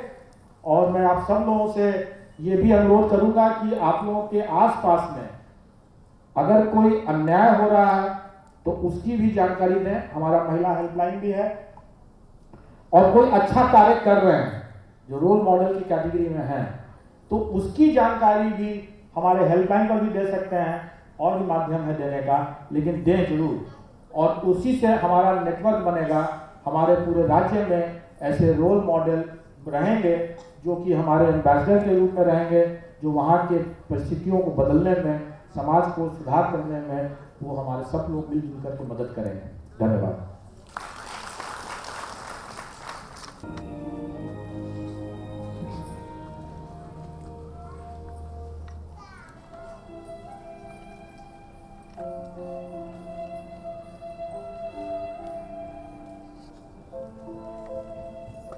ये एक वास्तविक और क्रूर सत्य है कि आज भी हमारे देश में बाल विवाह और दहेज से संबंधित घटनाएं होती हैं।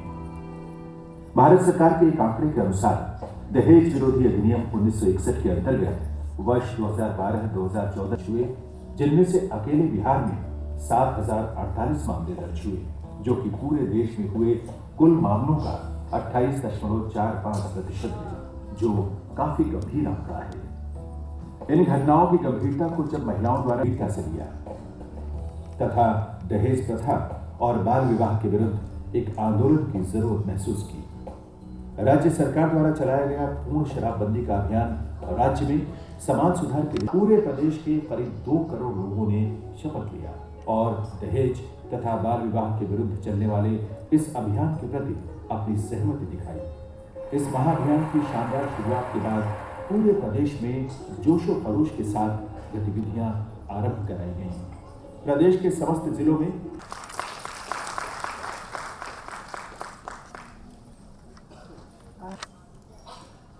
सबको प्रणाम।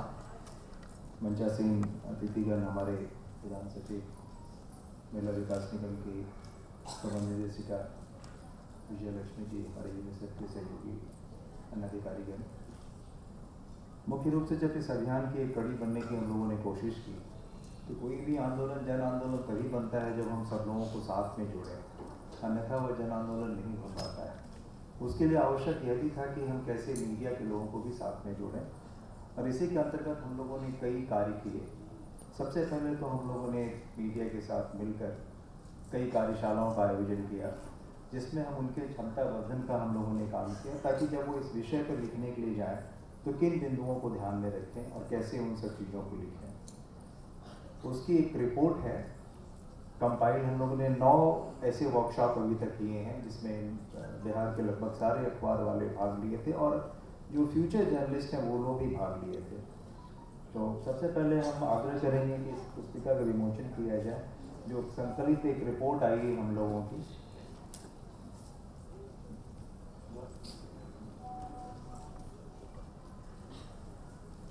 सर, ये कलेक्टेड रिपोर्ट है। इस रिपोर्ट में पूरी जानकारी है और होता है कि फायदा उठा सकें।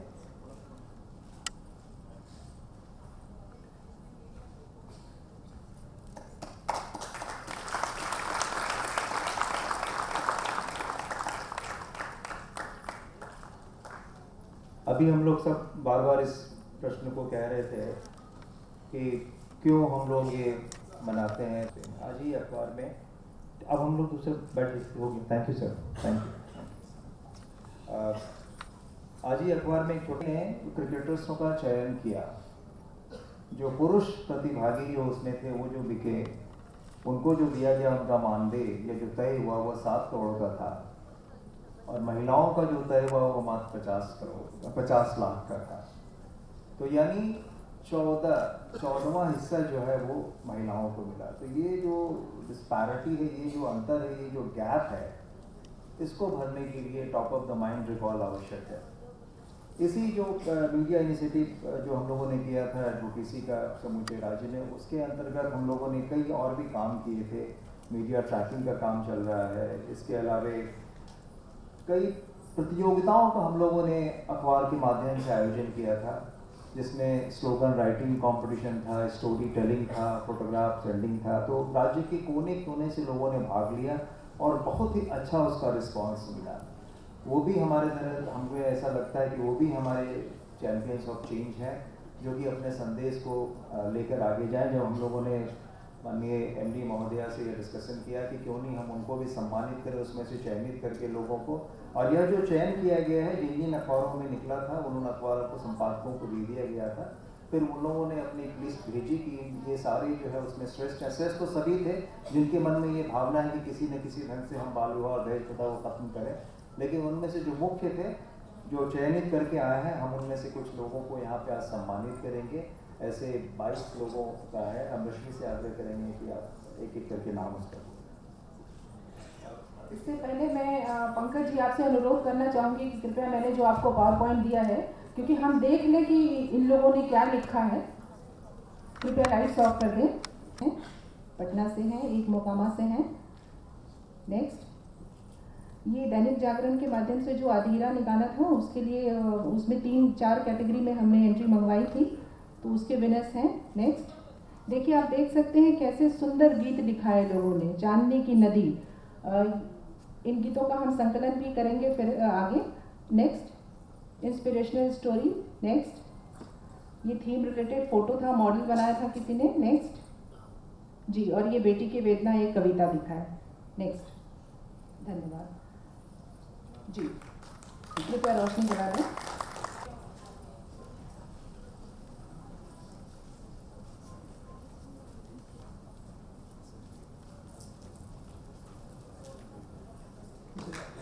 अगली कड़ी में मैं मृदुल भास्कर तैयार हो जाए। मृदुल भास्कर,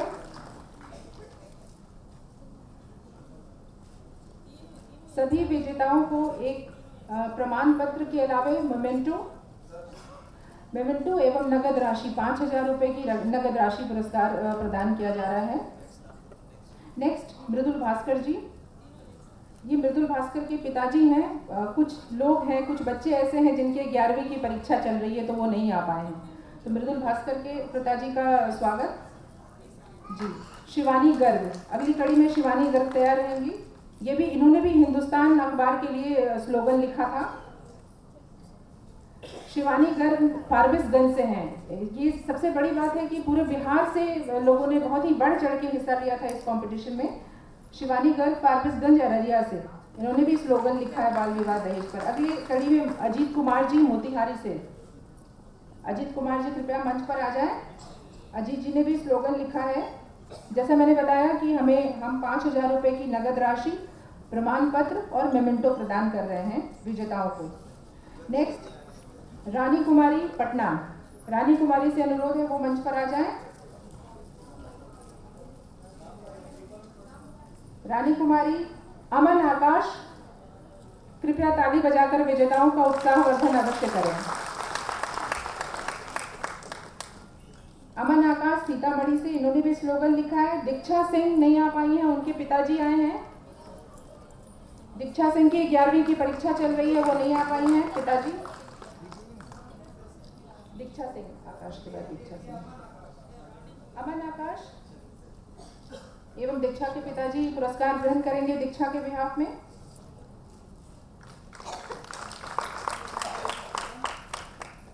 शुभम कुमार तैयार हैं।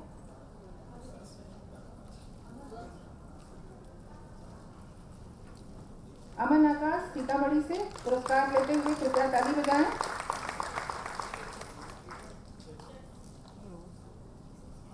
दीक्षा सिंह आरा से, दीक्षा सिंह के पिताजी आए हैं, बिहार पुलिस में कार्यरत हैं।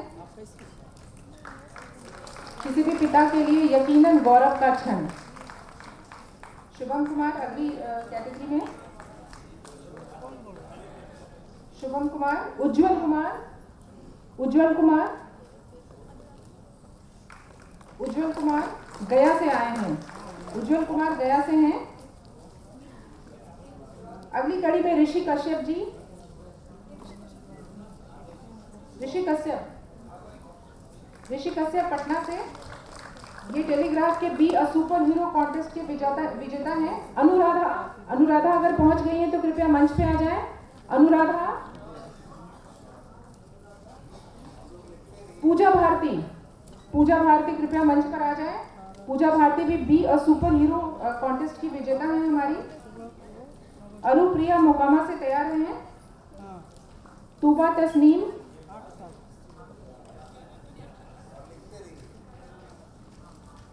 जी हाँ, सारे विजेताओं से अपेक्षा की जाती है कि वो अपने कलम को उसी तरीके से चलाते रहेंगे, प्रदेश में सकारात्मक माहौल बनाते रहेंगे। पूजा भारती। अनुप्रिया मोकामा से आई हैं।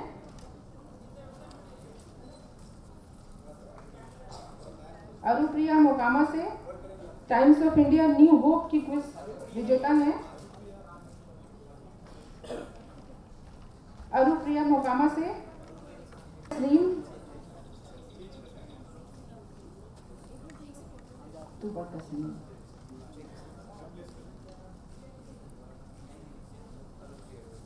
क्विज कॉन्टेस्ट की।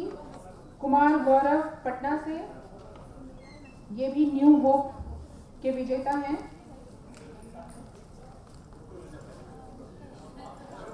अमित शर्मा, अगली कड़ी में अमित शर्मा जी तैयार हैं, विजेता हैं ये सब।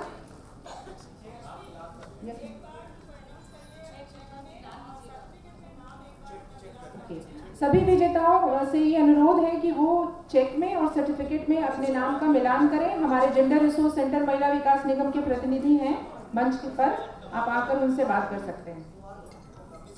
ताली बजाइए, उत्साह कम हो जाएगा दर्शकों का।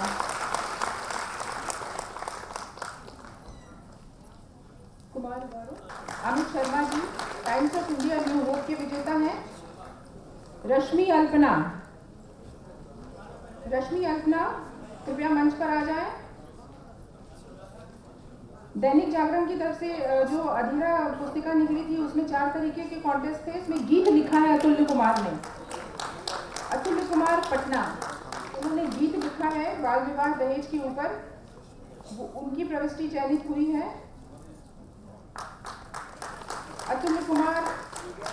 अतुल्य असीम कुमार।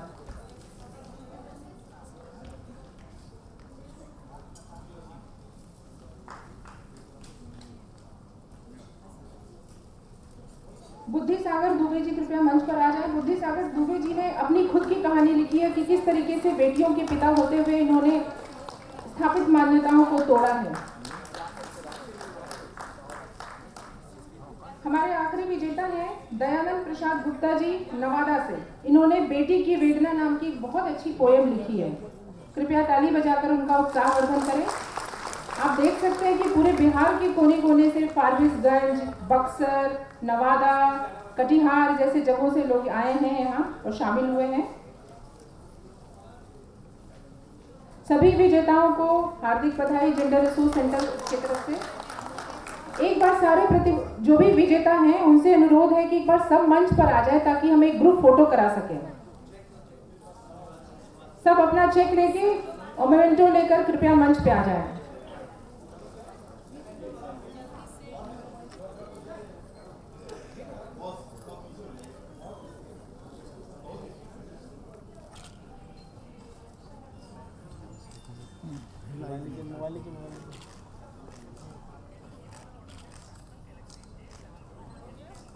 सबसे पहले आग्रह करूंगा धन्यवाद ज्ञापन की औपचारिकता पूरी करने के पहले जो हमारे सम्मानित अतिथिगण जो डायस पे हैं उनको एक मोमेंट को एक स्मृति चिन्ह भेंट करने के लिए हम आग्रह करेंगे। आनंद जी कृपया जितने भी हमारे सम्मानित अतिथिगण हैं उनको एक स्मृति चिन्ह इस अंतर्राष्ट्रीय महिला दिवस के अवसर पर एक छोटी सी भेंट निशानी के तौर पे निगम की ओर से जितने भी हमारे सम्मानित अतिथिगण हैं अधिकारीगण हैं उनके लिए पुराने जी से आग्रह होगा मैडम विजयलक्ष्मी मैडम को भी एक स्मृति चिन्ह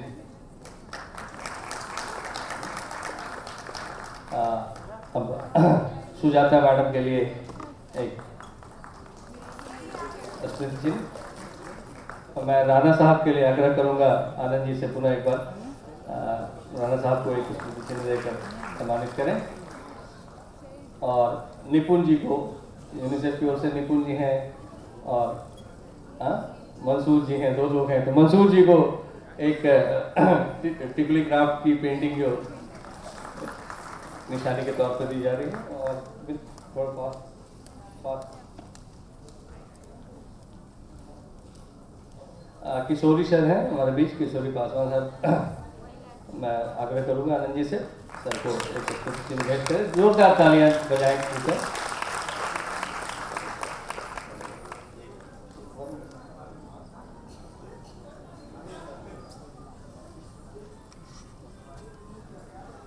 निपुण गुप्ता जो यूनिसेफ के पदाधिकारी हैं उनको भी सम्मानित करना चाहेंगे यहाँ पे। Thank you. अब हम इस जो ऐतिहासिक अंतर्राष्ट्रीय महिला दिवस है जो पूरे देश में आज मनाया जा रहा है, हम अपने राज्य में भी पटना के अलावा सभी जिलों में मना रहे हैं। इस कार्यक्रम में उपस्थित हमारे विभागाध्यक्ष प्रधान सचिव Shri Atul Prasad sir, doctor N Vijayalakshmi MD WDC cum secretary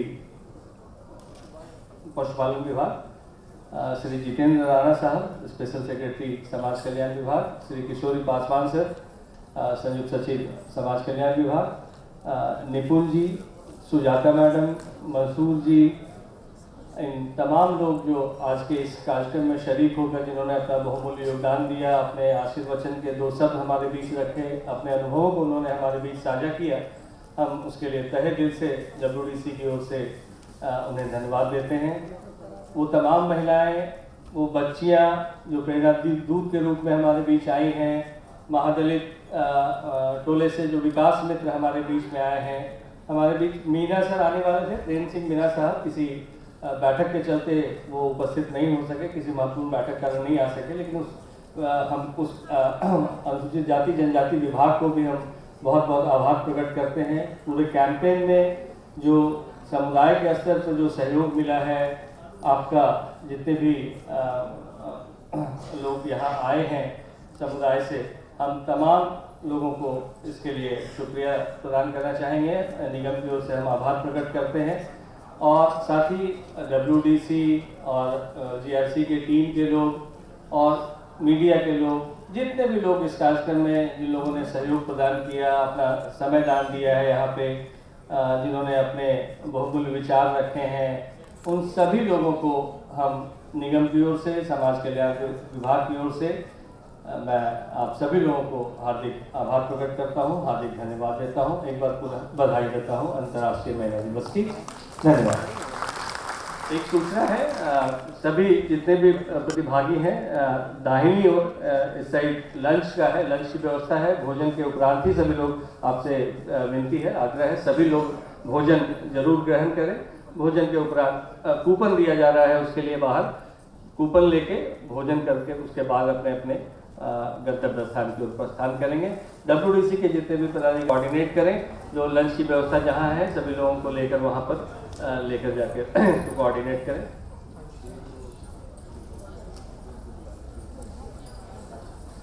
जो 6 विकास मित्र आए हुए थे बोलने के लिए यहाँ पे स्टेज पे, जिन्होंने अपना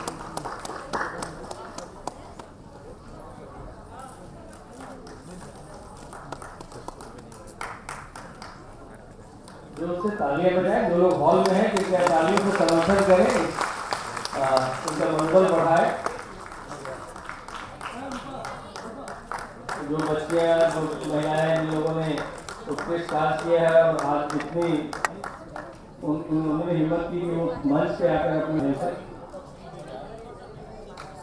एक बार जोरदार तालियां। जो लोग हॉल में हैं कृपया तालियां बजाते रहें। तालियों के गड़गड़ाहट के बीच में कम से कम एक स्मृति चिन्ह देकर आज के दिन को वो याद कर सकेंगे। धन्यवाद।